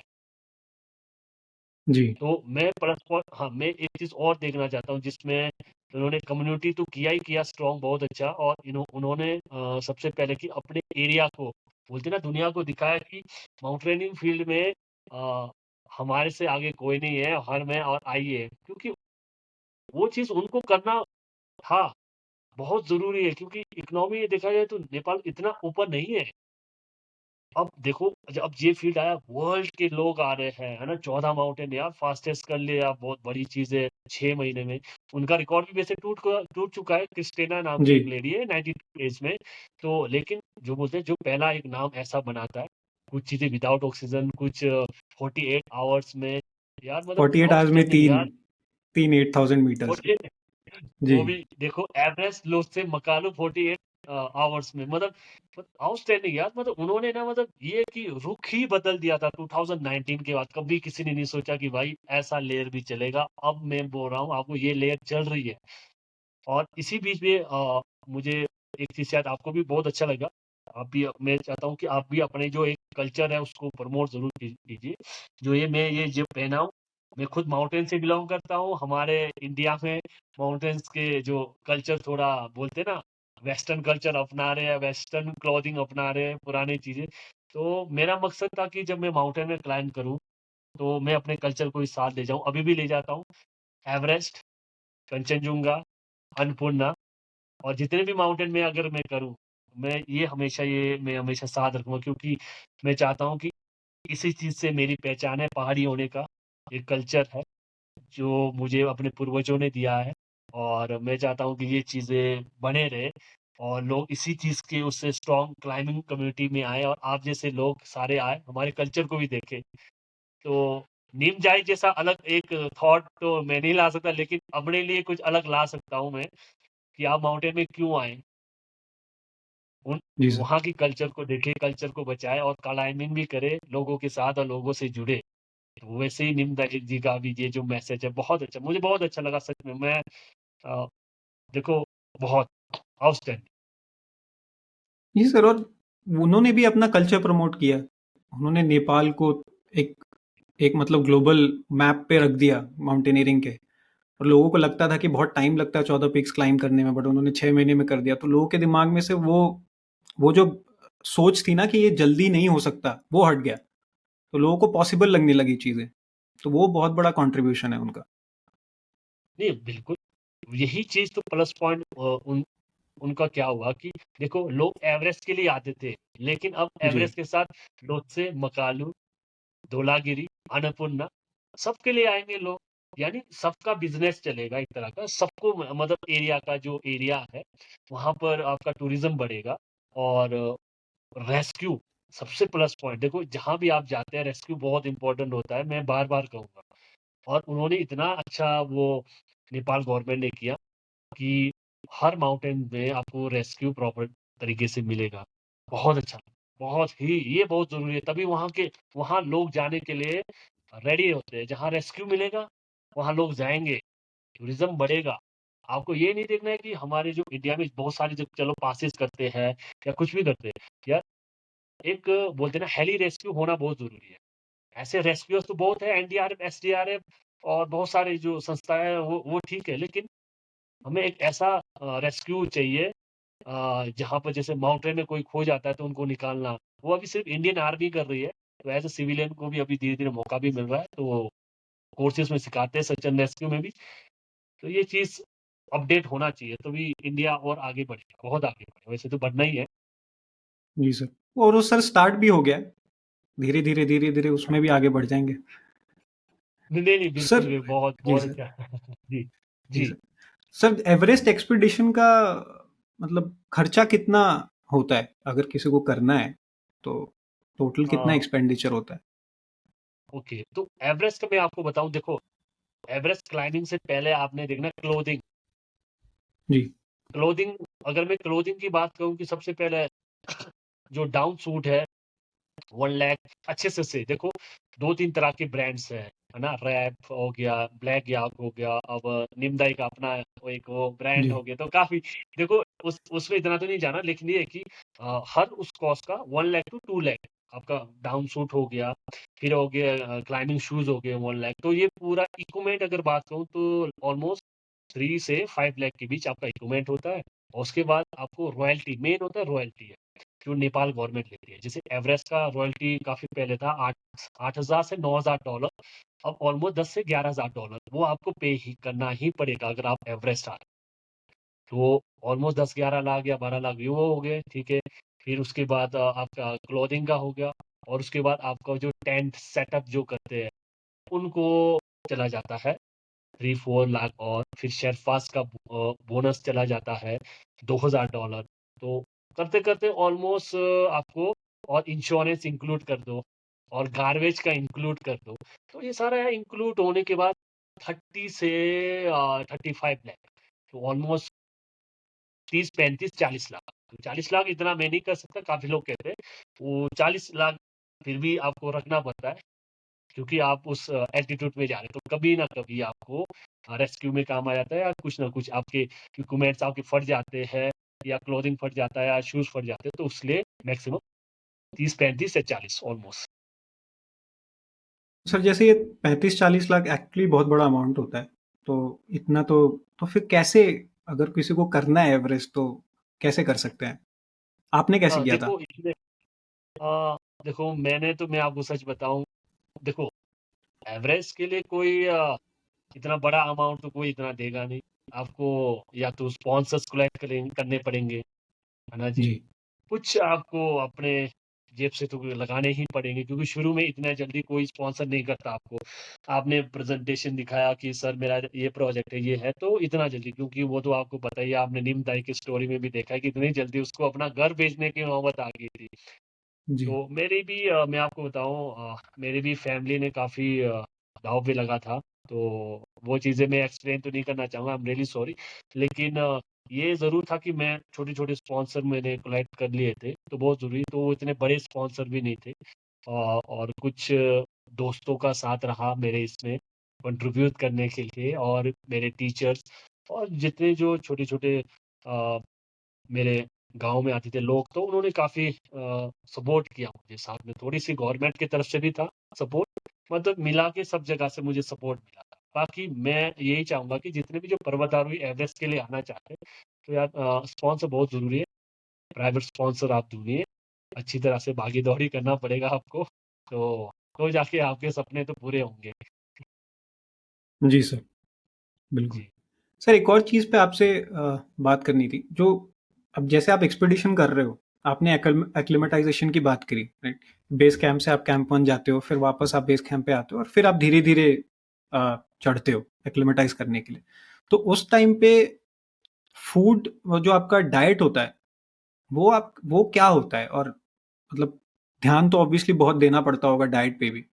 तो क्या खा सकते हैं, क्या नहीं खा सकते, ऐसा कुछ होता है रिस्ट्रिक्शन नहीं, वहाँ नहीं पे? देखो ऐसा कुछ नहीं है, लेकिन नॉर्मली आपको वाटर पीना पड़ता है, वाटर इज़ वेरी इंपॉर्टेंट, पानी बहुत ज़रूरी है। तो बेस कैंप तक नॉर्मल बेस कैंप तक आप जो भी खा सकते हैं। आप चिकन, मटन, आप नॉन-वेज हो नॉन-वेज खाओ, वेज हो वेज खा लो, कोई ऐसा नहीं है। मगर कुछ ऐसी चीज़ें मेरे लिए मैं चाहता हूँ कि थोड़ा अवॉइड करें, जैसे नशे चीज़ें, वो ये चीज़ें माउंटेन में ना यूज़ करें, वो आपके लिए हानि है। जितना आप अच्छी चीज़ें खाओ और नॉर्मल बेस कैंप में तो आपको सब कुछ मिलेगा, जो आप चाहते हैं। बेस कैंप से ऊपर धीरे-धीरे आपका खाना चेंज हो जाता है, ड्राई फूड में आ जाते हो आप, फिर आप जूस में आ जाते हो, फिर आप मैगी सूप में आ जाते हो, मैगी आ जाता है। तो बेस कैंप में तो आप सब कुछ खा सकते हैं, नॉर्मली सब कुछ मिलेगा आपको, वेज, नॉन-वेज जो भी है आपको। उससे ऊपर आपका डाइट थोड़ा चेंज हो जाता है, वहाँ पर हाई एल्टीट्यूड पे नॉर्मल आपको मैगी, सूप, ड्राई फूड और जैसे जूस हो गए, तो ये चीज़ें लिक्विड चीज़ें आपको ज़्यादा खाना पड़ता है, ये जो जल्दी से जल्दी आपको आप बचा सकें और जल्दी से जल्दी आप निकल सकें। और उस एल्टीट्यूड जितना आप वाटर पी सकते हैं, जितना चाहें, क्योंकि वो पानी तो बहुत ही ज़रूरी है कि वो ऑक्सीजन का काम करती है वो। तो जिस एल्टीट्यूड पे जब जा रहे हैं, पानी इम्पोर्टेंट और खाना थोड़ा पतला-पतला हो जाता है। बाकी अ, हर माउंटेनर्स का अपना अलग एक्सपीरियंस होता है। तो हमारे यहाँ एक एक सत्तू बनता है, जो पहाड़ में एक आटा बनता है। हुँ, उसको हम घोल के उसको खाते थे। वो कार्बोहाइड्रेट बहुत ज़रूरी है माउंटेन पे, याद रखना। जी। हाँ, हाँ। या फिर चावल लो तो वो बहुत ज़रूरी, मैंने चाइनीज़ चावल भी खाए थे, 7 से 8 मिनट में पक जाते हैं। तो वो माउंटेन में सब चीज़ें आपको शरीर के लिए बहुत ज़रूरी है। कार्बोहाइड्रेट बहुत ज़रूरी है, ऑक्सीजन बहुत ज़रूरी है, फैट बहुत ज़रूरी है। तो दाल क्यों बोलते हैं, सूप पीना चाहिए। तो बहुत कुछ चीज़ें हैं जो हमारे शरीर सही है सर। को हाँ, स्ट्रॉन्ग बनाती है। सर भूख लगती है उतने हाई एल्टीट्यूड में? देखो बेस कैंप में तो बहुत लगती है, मेरे को बहुत लगा, मैं सच बोल रहा हूँ। जो मेरा जी। एक्सपीरियंस सबका अपना अलग-अलग होगा। मुझे हाँ, हाँ। कैंप 3 तक भूख लगा था बहुत। अच्छा। मुझे नहीं अपना एक्सपीरियंस, लेकिन मुझे ना जो हाई एल्टीट्यूड में जब आप जाते हैं वो वाला भूख नहीं, जो हम जो रोटी खाते हैं, नहीं। मुझे ना जी। वहाँ पर इंडियन मैगी तो नहीं था कोई, वो और चाइनीज़ मैगी के कौन है यार, वो बहुत टेस्टी था। लेकिन वो उसमें मिर्च बहुत लगाते थे, मगर मिर्च लगता ही नहीं था, मज़ा आ जाता था। मैंने बोला यार एक बार और मतलब वही खाना है मैगी। तो ये है कि भूख लगता था, लेकिन कइयों को भूख नहीं लगता था, कइयों को रिवर्स होता था। क्या होता था, एक बार जब हम खा जाते हैं ना, खाने के बाद हमें थोड़ा-सा टाइम लगता है उसको पचाने के लिए। तो कई माउंटेनियर्स को देखा मैंने कि वो वोमिटिंग करते हैं, तो उसमें डरने की बात भी नहीं है। पहली बात तो आपको देखना है वोमिटिंग कैसी है, उल्टी कैसी आ रही है। उसके भी लक्षण होते हैं काफ़ी, तो वो भी देखना है। कई बार होता है खाने के बाद निकल जाता है, आपको डरना भी नहीं हुँ, है, फिर ऐसे ना पानी पीते रहो, रिस्क नहीं लेना। तो भूख है। क्या लक्षण देखते हैं सर आप? मतलब अगर वॉमिटिंग एक हो रहा उसमें है तो? एक होता है ना, एक वोमिटिंग, एक होता है हम खाते हैं। खाने के बाद हाँ। जो मैगी जो खाया वही एक बार निकलता है। एक दूसरी होती है जो जी। हमारे जो अंदर के जो पार्ट से निकलता है पूरे अंदर से, हुँ। जिसमें आप खाते समय पेन भी होता है लास्ट में। तो बहुत कुछ ऐसी चीज़ें, थोड़ा-सा मैं कुछ भूल चुका हूँ। तो वो चीज़ें एक डेंजर उसमें, यानी आप वेल एक्लिमेटाइज़ नहीं हुए अभी। आपको इमीडिएटली डाउन आ रहा है। तो सर ऐसे एक्सपीडिशन के लिए आप मेंटली कैसे प्रिपेयर करते हो? क्योंकि कैंप 4 में तो फिज़िकली तो आप थक ही गए होगे। मेंटल स्ट्रेंथ भी ज़रूरी होता है थोड़ा पुश करने के लिए, उतने हाई जी, जी। एल्टीट्यूड में। हाँ, तो देखो आप कैसे प्रिपेयर करते हो? उस एल्टीट्यूड में पहुँचने के बाद एक चीज़ मैंने सीखा है। तो मैंने जा पहले से मैंने शुरुआत नहीं की थी। जब मैं स्पोर्ट्स में था, हम जब एक्सरसाइज़ करते हैं, वो थोड़ा-सा हल्का मिलता-जुलता है योगा की तरह। जब हम कोई जी। गेम खेलने से पहले हम स्ट्रेच करते हैं थोड़ा, या थोड़ा एक्सरसाइज़ या कुछ प्राणायाम प्राणायाम करते हैं, कुछ वो चीज़ें सीखी थी। तो जब बेस कैंप आपका बेस कैंप से कैंप 2, कैंप 3, कैंप 4 पहुँचेगा, बिल्कुल आप एग्ज़ॉस्ट हो जाते हैं। थोड़ी देर के बाद पानी पीना, रिलैक्स करना शांत से। अगर आपको नींद आ रही है तो सो जाओ 1 घंटे के लिए और चलेगा, क्योंकि लास्ट आपको रात को उठना भी है फिर और सबमिट करना है। थोड़ा रेस्ट कर लो अच्छी तरह से, फिर उसके बाद अच्छे से फिर आप थोड़ा-सा खाना कोशिश करना है। ऐसा नहीं कि भूखा नहीं रहना, क्योंकि लास्ट सबमिट में आपकी हुँ। एनर्जी बहुत लगती है, और जितना पानी पी सकते हो और जितना, क्योंकि मैं 1 बजे पहुँचा और मुझे जाना है 8 बजे। यानी आपको 5-6 घंटा आपको रेस्ट करना है और मौका मिल रहा है। कई लोग पहुँच जाते हैं 3-4 बजे और रेस्ट करने का मौका 1-2 घंटे मिलता है। और जितना आपको रेस्ट मिल रहा है बॉडी को, वो उतना बेस्ट है। और कैंप 4 में क्या था कि मैंने जब कुछ खाया और मैं बस सो गया था। मैंने बोला 3 घंटा मैंने किसी की आवाज़ सुननी नहीं, जो चिल्ला रहा है चिल्लाने दो बस। मैं मतलब बॉडी मुझे रिलैक्स करनी है, और मैं बिल्कुल रेस्ट चिल आराम से सोया था मैं। और उसके बाद जब उठा तो काफ़ी एनर्जी मिली मुझे, और जो हमारी शुरुआत हुई क्योंकि मेंटल थोड़ा डिस्टर्ब होने से थोड़ा शांत हो जाता है, आपको मौका मिलता है। जी। सर कुछ अपने अंदर आपको चेंजेस फ़ील होते हैं, हर एक्सपीडिशंस के बाद? अ, हाँ, मुझे काफ़ी चेंजिंग थोड़ी-सी हुई थी, मैंने मैंने काफ़ी नोटिस किया था कि एक तो जी, थोड़ा फिज़िकली जो है ना मेरा थोड़ा वो बर्ताव थोड़ा चेंज हो गया, है ना जी? और थोड़ा-सा खान-पान में थोड़ा-सा मैं चेंज हो गया, थोड़ा-सा माउंटेन ने मुझे थोड़ा जो एटीट्यूड था, वो थोड़ा और अलग हो गया और किससे कैसे बात करना, वो मुझे सिखा दिया और कैसे भी सिचुएशन में आप फँसते हो, कितना भी समय लगता है उसको कैसे मतलब आपको हैंडल करना आना चाहिए। यानी माउंटेन अगर आपको सिखा रहा है उस एल्टीट्यूड पे आपको गुस्सा नहीं करना है। तो आप नॉर्मल जो जिस एल्टीट्यूड में जो 100% ऑक्सीजन है, वहाँ आप गुस्सा कर रहे हो। तो फ़र्क क्या हुआ उस वहाँ एल्टीट्यूड में आपने अच्छे से अपने आप को इम्प्रूवमेंट किया और यहाँ आप अपने बॉडी को बोलते हैं ना डिस्टर्ब कर रहे जी, हो। तो ये चीज़ सिखाया कि हमेशा शांत रहो या कूल माइंडेड रहो। जिस तरह फेमस एक एथलीट है, मैं बहुत बहुत बड़ा फैन हूँ मैं, महेंद्र सिंह धोनी, कूल। जी, तो माउंटेन में भी कूल रहना पड़ता है थोड़ा। जितना जी सर। प्रेशर करोगे, उतना अपने आप को डिस्टर्ब करोगे आप। जी सर। सर जैसे आपने कंचनजंगा और अन्नपूर्णा भी समिट किया हुआ है, तो आपके लिए सबसे ज़्यादा चैलेंजिंग कौन-सा समिट था? देखो मेरे लिए सबसे चैलेंजिंग माउंटेन वैसे देखो सबसे डरावने में तो वैसे देखा जाए तो किसी भी माउंटेन को हम चैलेंज नहीं कर सकते सबसे पहले। सब अपने उसमें जी, डिफ़िकल्टीज़ और डिफ़िकल्ट है। तो एवरेस्ट अपने उसमें था, कंचनजंगा अपने और अन्नपूर्णा। लेकिन मुझे सबसे जो मेरा जो टफ रहा, जो लंबा सबसे लंबा रूट रहा, वो कंचनजंगा का रहा और मेरे लाइफ़ का सबसे डेंजर पार्ट था वो अन्नपूर्णा का। क्या था सर अभी थोड़ा अगर एक्सप्लेन कर पाएँ? अन्नपूर्णा का मैं जिस भी कैंप में हम जाते, एवलांच टूट के आ जाता। हम मतलब एक अन्नपूर्णा का कैंप 1 में थे, कैंप 2 में हम जाने वाले थे, तो सबसे बड़ा एवलांच आया और शायद आधे घंटे हम अगर चले जाते ना शायद आज हम ज़िंदा नहीं होते। और वो मैं जितने भी आप सोशल मीडिया वीडियो सर्च करोगे, मेरे ख़्याल से लोगों ने 41 सेकंड का बनाया, मैंने पूरा 1 मिनट कुछ का बनाया। मैं लोगों को दिखाना चाहता था कि एवलांच आ रहा है, उसके बाद हम टेंट के अंदर क्या कर रहे हैं उस सिचुएशन में, पूरी की पूरी। क्या कर रहे थे सर? थोड़ा अगर मैं एक्सप्लेन कर आपको पाएँ? सच बताऊँ, सबसे पहले हम बाहर ही थे, एवलांच आया, हम तो सोच रहे थे कि नहीं यार, ये शायद कहीं लेफ्ट और राइट से गुज़र जाएगा। सबसे पहले उसके क्लाउड्स आए, क्लाउड्स में कुछ अलग सी साउंड थी, क्लाउड के जब क्लाउड वो बंद हो गए, एकदम से जो हमारा सूरज था वो सारे बंद हो गए, पीछे चले गए, उसका जो उसकी विंड चली, हल्की-हल्की जो स्नोफॉल गिरती, जो उसकी रफ्तार गिरी, जो ओह यार! जब हम अंदर टेंट के अंदर थे, वो ऐसे ऐसी आवाज़ आ रही थी, ऐसा लग रहा था कि अब उड़ गए, अब उड़ गए। मतलब इतनी रफ्तार से। और उस टेंट के अंदर मेरे साथ एक काफ़ी फ़ेमस माउंटेनर्स थे, जिनको मैंने अन्नपूर्णा में खोया, नॉयल हैना और एक काफ़ी यंग माउंटेनर्स थे, वो पाकिस्तान के थे, काफ़ी यंग माउंटेनर। तो हम तीनों थे और आपस में इतने गालियाँ कर रहे थे कि यार अब तो मर गए हम, अब तो मर गए। और मैं जिप खोल रहा हूँ और बाहर मैं देख रहा हूँ और बाहर इतनी लगभग शायद 5 मिनट तक इतनी तगड़ी विंड चली और इतनी जो स्नोफॉल जो इतनी बड़ी टूट के आई थी, वो इतनी प्रेशर से आ रही थी और मतलब वो मेरी लाइफ़ का सबसे डरावना पल था।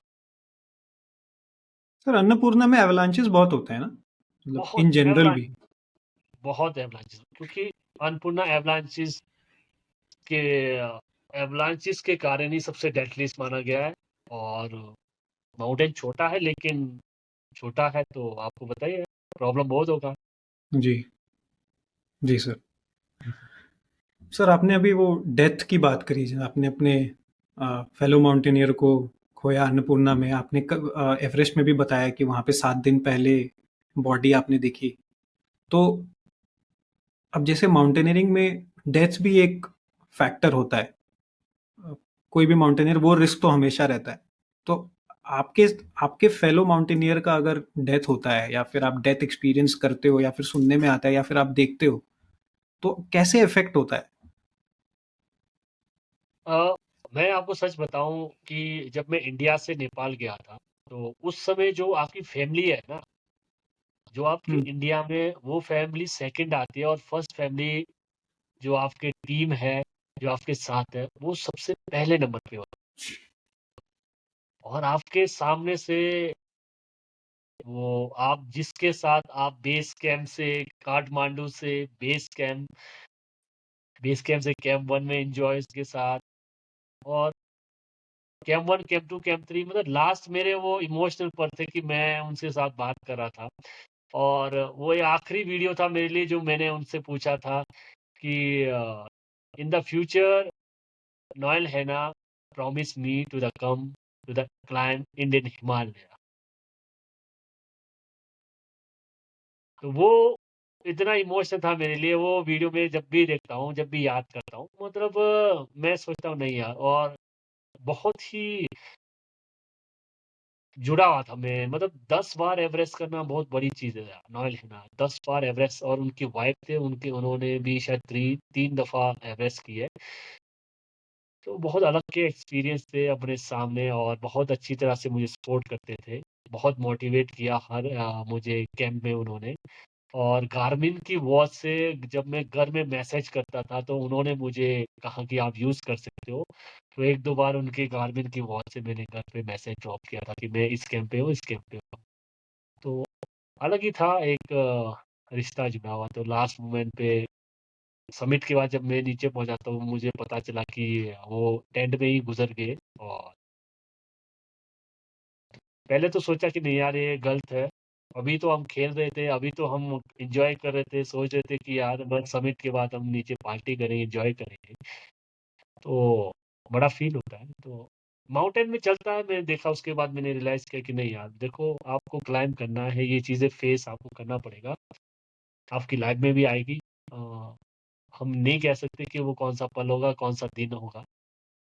इसे क्लाइम्ब करें, एन्जॉय के साथ करें और सीखें ज़रूर। जी सर। सर क्या हुआ था? अगर आप बता पाएँ? मैं इतना तो मैं नहीं कह सकता लेकिन मुझे इतना याद है शायद उनको काफ़ी कफ़ कफ़ हो रहा था, खाँसी हो रहा था तो और मैं एक्सप्लेन तो नहीं कर सकता कि क्या हुआ अब उसके बाद इतना मुझे लगा कि जब मेरे साथ थे लास्ट कैंप में काफ़ी कफ़ हो रहा था, तो शायद हो सकता है काफ़ी चीज़ें अब देखो इस चीज़ में मैं इतना डीपली मैं नहीं जाना चाहूँगा क्योंकि कुछ भी हो सकता है जी सर। मेडिकल के बाद। हाँ, तो और अनप्रेडिक्टेबल भी होता है। वेल ट्रेन्ड अगर कोई ट्रेनिंग भी बहुत अच्छे से करके आए तो भी पता नहीं होता।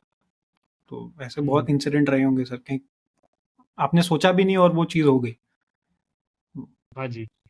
नहीं, नहीं, बिल्कुल भी क्योंकि अन्नपूर्णा में काफ़ी ऐसे अनुराग मालू जी हो गए, उनका रेस्क्यू हुआ क्योंकि मैं वही था क्योंकि 2023 का मैं पहला ही था ऐसा जो सबमिट करके आया था। बाकी बाकी लोगों का सबमिट तो नहीं हुआ। बाकी मैं नहीं कह सकता अब वो कैसे क्योंकि बाकी सबका रेस्क्यू होके वापस आया था सारे तो और 16 अप्रैल को पहला सबमिटर मैं ही था।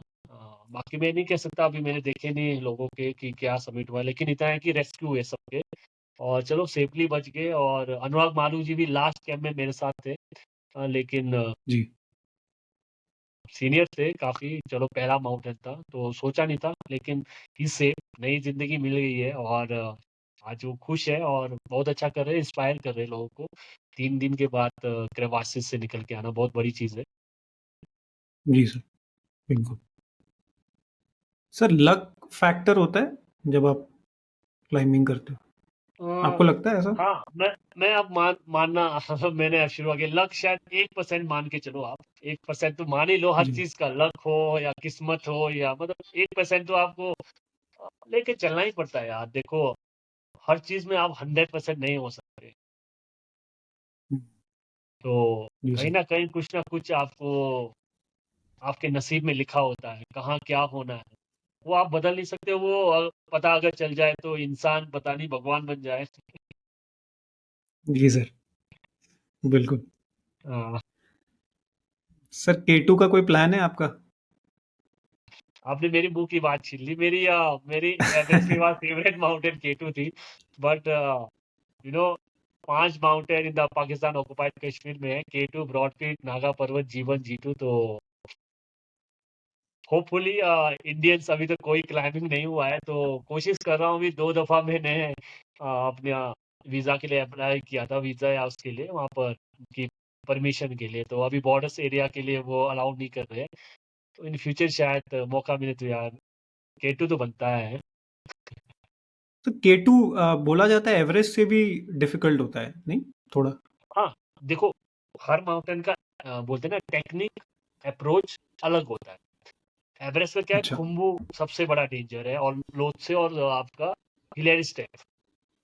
और इसका K2 का बोटल नेक सबसे डेंजर है। बोटल नेक से नीचे भी कुछ चीजें आपका जो रॉक है, जो बिल्कुल ऐसे शार्प रॉक है, जो जहाँ से गली है एक, उसको गुजरना पड़ता है। तो 2-3 पार्ट। बोटल नेक तो बहुत ही डेंजर है, जो समिट से पहले आ जाता है नीचे। तो हर माउंटेन और बिल्कुल खड़ाई है। तो K2 ये कि आप चढ़ना स्टार्ट किया तो सीधा कहीं नहीं मिलेगा। वो मिलेगा सिर्फ थोड़ा सा सीधा, जो समिट से नीचे जहाँ आपको कैंप लग रहा है। तो और डिपेंडेंट है कि कितना सक्सेसफुल रेशियो है हर माउंटेन का, वही उसका किलर भी कह सकते हैं आप। जी। सर, वो बॉटलनेक होता है ना K2 में, एक बोला जाता है, तो वो क्या होता है, अगर आप बता हाँ, पाएँ थोड़ा? देखो बोटल नेक मतलब ये होता है कि जहाँ पर जो जो ये माउंटेन है, माउंटेन के जी। सरफरी सरफरी एरिया जहाँ पर आइस बिल्कुल बिल्कुल जमाने का जो ग्लेशियर है, वो ग्लेशियर काफी नीचे हुँ। तक था। वो करते करते करते बिल्कुल शार्प बन चुकी है ना। जैसे आपकी ये शोल्डर है, पहले क्या था, यहाँ पर बिल्कुल एक ग्लेशियर नीचे तक था, बिल्कुल इजीली था। अब क्या है कि वो ग्लेशियर मेल्ट होते टूटते टूटते बिल्कुल वो एच पे आए हुए हैं सारे। जी। तो वो एच ऐसा है कि वो कभी भी टूट सकता है। स्लिप हो सकता है कभी भी। हाँ, कभी भी टूट सकता है, कभी भी स्लिप हो सकता है। और वो ऐसा है पॉइंट है कि इन फ्यूचर मेरे ख्याल से वो टूट जाएगा। अब मेरे ख्याल से ग्लेशियर इतने मेल्ट हो रहे, ग्लोबल वार्मिंग चेंज हो रहा है, तो इन फ्यूचर हमारे को रॉक ही रॉक क्लाइंबिंग करना ना पड़े। हम्म। सर, जैसे अब जैसे हम देख रहे हैं कि माउंटेन क्लाइंबिंग कमर्शियलाइज़ हो गया है, एवरेस्ट के केस में थोड़ा ज़्यादा हो गया है। तो एवरेस्ट इतना ज़्यादा कमर्शियलाइज़ क्यों हो गया, आपको क्या लगता है, ऐसा क्यों है? देखो एक्सेसिबल हो गया है बहुत ज़्यादा, या फिर कोई माउंटेनियर, जैसे आपने भी एवरेस्ट एस्पायर किया था, तो सबके लिए यही है कि एवरेस्ट ही चढ़ना है और कुछ तो अ, आता नहीं है नहीं, दिमाग में। देखो एवरेस्ट तो आपको मैंने बताया था एज ए माउंटेनर के अंदर दुनिया की सबसे ऊंची चोटी। जी। ठीक है जी। एवरेस्ट एवरेस्ट है, आप जो भी बोलो। कि ये जी। कॉमर्शियलाइज क्यों हो गया है, नहीं हो गया, मैं ये नहीं कह जाऊंगा। लेकिन अब आप ये भी तो देखो ना, एवरेस्ट लोग इसलिए जाना भी है। अब क्या है कि देखो, एवरेस्ट में आपको फैसिलिटीज मिल रहे हैं, सेफ्टी वो मिल रहा है आपको, मतलब बहुत कुछ मिल रहा है आपको। लेकिन देखो, एवरेस्ट फिर भी डेंजर है, ये नहीं सोचना। पिछले साल का रेशो हुँ। बहुत बेकार है। 6 की 7 क्लाइंबर की वो मौत हो चुकी है। तो एवरेस्ट देखो दुनिया के हाईएस्ट माउंटेन है। और एक नेपाल का इनका अपना इनकम वो भी है। उनके उससे काम, अगर वो इंडिया में होता तो देखो इंडिया कितने बार करा था। मान लो K2 ही अगर आ जाए, K2 तो चलो है, लेकिन कुछ इन फ्यूचर आ जाए, मुझे बताओ आप, फिर सारे लोग यही क्वेश्चन अगर करें कि हाँ K2 इतना हो क्यों हो गया, तो क्वेश्चन तो वही आ गया ना आइडिया। जी। तो जी, सर। जी, इसलिए सर। हाँ, तो हम ये नहीं कह सकते कि यार एवरेस्ट अगर इंडिया में होता तो पता नहीं क्या होता। जी। कैजुअलिटीज भी इतने होते हैं सबसे ज्यादा, जितने मैं सुन रहा हूँ सबसे ज्यादा कैजुअलिटीज इंडियंस की है एवरेस्ट में। अच्छा। हाँ, इंडियंस बहुत पागल है यार एवरेस्ट के। मैं आपको बताऊं, बहुत ही पागल, बहुत ही। और ये तो दिन प्रतिदिन बढ़ रहे हैं, बेस कैंप ट्रैक के लिए भी इंडियंस बहुत ज्यादा है। तो सर, कैजुअल्टीज़ मतलब लैक ऑफ किस किस लिए होता है इंडियंस में ज़्यादा कैजुअल्टीज़? लैक ऑफ फैसिलिटीज़ होता है, लैक ऑफ नहीं प्रिपरेशन नहीं, होता है? मैंने एक चीज नोटिस किया कि जो इंडियंस का हमारा क्या है कि हमारा दिमाग में ये होता है कि हम अगर समिट में हम पहुंच रहे हैं, मौसम बिल्कुल खराब है, तो हम थोड़ी जिद्दी बने कि नहीं जाना जाना है। फिर वहाँ इमोशन हम अच्छा। लगा लेते हैं कि मेरे घर से इतना पैसे के यार, दोबारा में पैसे नहीं, वो बंदा मेरे लिए ये बोलेगा, लास्ट मोमेंट में वो हो गया। तो बोलते हैं ना बहुत चीज़ें ऐसे हैं जो फॉरेनर्स नहीं सोचते। हो गया ठीक है, नहीं अगली बार चले जाएँगे। लोग क्या कहेंगे? लोग उसमें क्या ही कहें पूरी कहानी हो जाती है। बिल्कुल, लोग क्या कहेंगे? यही तो प्रॉब्लम जी सर। सर बहुत ही अलग सवाल पूछ रहा हूँ। जी, जी। ये कुछ पैरानॉर्मल एक्टिविटीज़ होती हैं जब माउंटेन्स में? मेरा भूत वगैरह के कुछ ऐसा एक्सपीरियंसेस होते हैं? भूत वगैरह के कुछ एक्सपीरियंसेस होते हैं? आपने कुछ एक्सपीरियंस किया है या सुना हो कभी? ऐसा कुछ होता है? देखो मैंने मैंने सुना बहुत है यति के बारे में भी, बहुत सुना मैंने। तो जी, देखो मैंने देखा तो नहीं है, रियलिटी बोल रहा हूँ देखा तो नहीं है, लेकिन जब मैं एक अ अ, लुकला से पहले एक जगह एक गाँव है काफ़ी बड़ा जहाँ ट्रैकिंग करते हैं लुकला के लुकला के बाद एक गाँव आता है डिंगमोचे या टेंगबोचे कुछ, वहाँ पर एक स्कल है स्कल। तो उसकी मैंने पिक्चर भी खींची थी, तो वहाँ बताते हैं, तो यति थे पहले-पहले। यति इतने बुरे भी नहीं थे, वो बताते हैं मेरे को और वो बिल्कुल बड़े-बड़े बालों जैसे वो बर्फीले उसमें रहते थे। तो देखो, मैं यहाँ पर ये भी नहीं कह सकता कि नहीं होंगे क्योंकि हम हमारे जितने भी जो स्टोरीज़ हैं, हम अपने एल्डर्स से सुनते आ रहे हैं। शायद एल्टर अपने जो एल्डर्स हैं, उन्होंने अपने पता नहीं और बुजुर्गों से सुना होगा, तो हम ये नहीं कह सकते कि वो गलत होगा। तो जब तक खुद नहीं देखे आज की जनरेशन तो यही बोलेगी जब तक हमने नहीं देखा तब तक हम कैसे नहीं माने। तो वो भी जी मैं सर। 50-50 रखता हूँ और देखो हमारे बुजुर्गों के और उनको भी रिस्पेक्ट देना बहुत ज़रूरी है क्योंकि उनकी वजह से ही हमारी जो जनरेशन स्टोरीज़ और जो पुरानी जो कथाएँ वो सुन रहे हैं, बन रही है, तो उनका भी एक ट्रस्ट होना चाहिए कि नहीं हो सकता है, देखो हो भी सकता है और मैं नहीं भी हो सकता, मैं ये कह सकता हूँ। लेकिन मेरी लाइफ में हुआ तो नहीं ऐसे, लेकिन ऐसा थोड़ा कहानियाँ सुन के डर तो लगता था कि यार ऐसे आएगा थोड़ा डर लगता था बीच-बीच में कि नहीं यार, कई बार टेंट हिलता था, हवा चलता था थोड़ा, तो डर तो ऑब्वियसली जब इतनी कहानियाँ सुनने के बाद डर किसको नहीं लगेगा। कुछ कहानी बताना चाहेंगे सर आप, जो अ, आपने सुनी हो? मैंने एक बार सुनी थी वहीं वहीं पर ही अभी कंचनजुंगा में, तो उस एरिया पे भी मैंने काफ़ी कंचनजुंगा एरिया में भी क्योंकि Kanchenjunga as a sleeping Buddha कहते हैं और उस एरिया पे तो मैं मतलब रात रात को सोया था मुझे याद है इतना। तो टेंट के बाहर हम मतलब बेस कैंप से काफ़ी दूर थे। बेस कैंप से अब उसके बाद हमने हेली से बेस कैंप जाना था। अ, चेराम बोलते हैं लास्ट स्टेशन है वहाँ पर हमारे को। तो वहाँ पर टक, टक, टक करते बड़ी मतलब आवाज़ जैसे आई तो मैं खुद काफ़ी डर गया था। मैंने कहा यार ये क्या? बहुत ही हवाएँ चल रही थी क्योंकि हाई एल्टीट्यूड में हवाएँ बहुत चलती है। तो उसमें कुछ हवा चलती है, लकड़ियाँ छन, छन, छन कुछ करती तो डर और वहाँ पर याक्स बहुत है। तो वो याक्स भी चलते थे फिर उस वजह से तो थोड़ा डर तो लगता था नहीं यार क्या होगा यार, क्या था वो? अलग ही एक्सपीरियंस था लेकिन वो मज़ा बहुत आता था क्योंकि साथ में आपके साथ बहुत सारे ग्रुप्स भी होते थे। रात भर वो अपना जी। पार्टी कर रहे हैं, हम सो भी रहे हैं लेकिन जब वो सो जाते थे तो कुछ-कुछ ऐसे माउंटेन्स में अलग-अलग आवाज़ आते थे जब सुबह लगभग 3-4 बजे के करीब ना शायद वो पक्षियाँ हैं या जानवर हैं वो उड़ते होंगे।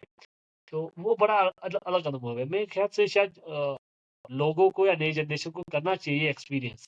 कैंपिंग या ये ज़रूर करना चाहिए। अपने मदर नेचर से जुड़ने के लिए। जी सर, बिल्कुल। सर जैसे हिमालय की हमने बात करी ना, आपने भी बताया हिमालय के बारे में, तो ऐसे आपको लगता है अनएक्सप्लोर्ड कुछ जगहें हैं, जो आज तक एक्सप्लोर नहीं हुई हैं? मैं आपको कुछ बताऊँ इंडिया में है बहुत है, ऐसा? बहुत है जी, इंडिया में। इंडिया में आपको बताऊँ उत्तराखंड हो गया, हिमाचल हिमाचल में भी बहुत सारे अनएक्सप्लोर्ड प्लेस है जैसे माउंटेन्स के बारे में जहाँ जहाँ पर मैं खुद रहता हूँ किन्नौर और मैं आपको थोड़ा यहाँ डेफिनेशन बताना चाहूँगा। हर हाँ स्टेट जी, का सबसे पहले इंडिया की हाईएस्ट माउंटेन्स अगर हम देखते हैं तो जो कंचनजुंगा आता है जिसमें डिवाइड होता है नेपाल, इंडिया, सिक्किम। उसके 8000 7000 मीटर हमारा आता है उत्तराखंड में नंदा देवी, ठीक है जी? तो हर स्टेट के अपने हाईएस्ट माउंटेन होते हैं और हमारे किन्नौर के हाईएस्ट माउंटेन रियोपुरगिल, किन्नर कैलाश, जौरगढ़ 6800 मीटर्स के ये माउंटेन है। यानी हर आपके एरिया के आपके अनएक्सप्लोर माउंटेन, वो अब धीरे-धीरे एक्सप्लोर हो रहे हैं। तो मैं ये चाहता हूँ जितने भी जो पर्वतारोही हैं, वो 8000 ज़रूर कीजिए। बहुत अच्छा एक्सपीरियंस होता है। लेकिन उसके साथ-साथ इंडियन हिमालय को भी प्रमोट कीजिए और इंडियन माउंटेन्स को भी क्लाइम्ब कीजिए, वो बहुत ज़रूरी है इंडियन हिमालय। क्योंकि बोलते हैं ना, एक बार बाहर निकलना बहुत ज़रूरी है, लोग देखेंगे, पहचानेंगे, उसके बाद अपने एरिया को एक्सप्लोर करना बहुत ज़रूरी है। जब आप इंडिया जी, सर। आओगे, तो अपने एरिया को भी एक्सप्लोर करना बहुत ज़रूरी है। तो अनएक्सप्लोर्ड मैं कहता हूँ कि इंडिया में अभी भरे पड़े हैं, काफ़ी लोग आ रहे हैं, बहुत एक्सप्लोर कर रहे हैं, तो बहुत कुछ है इंडिया, मगर लेकिन वही बात आ जाती है ना, तो इंडियन हिमालय में आप क काम करते हो या क्लाइंबिंग करते हो तो नाम नहीं है। एक प्लस पॉइंट जी। ये है ना जी?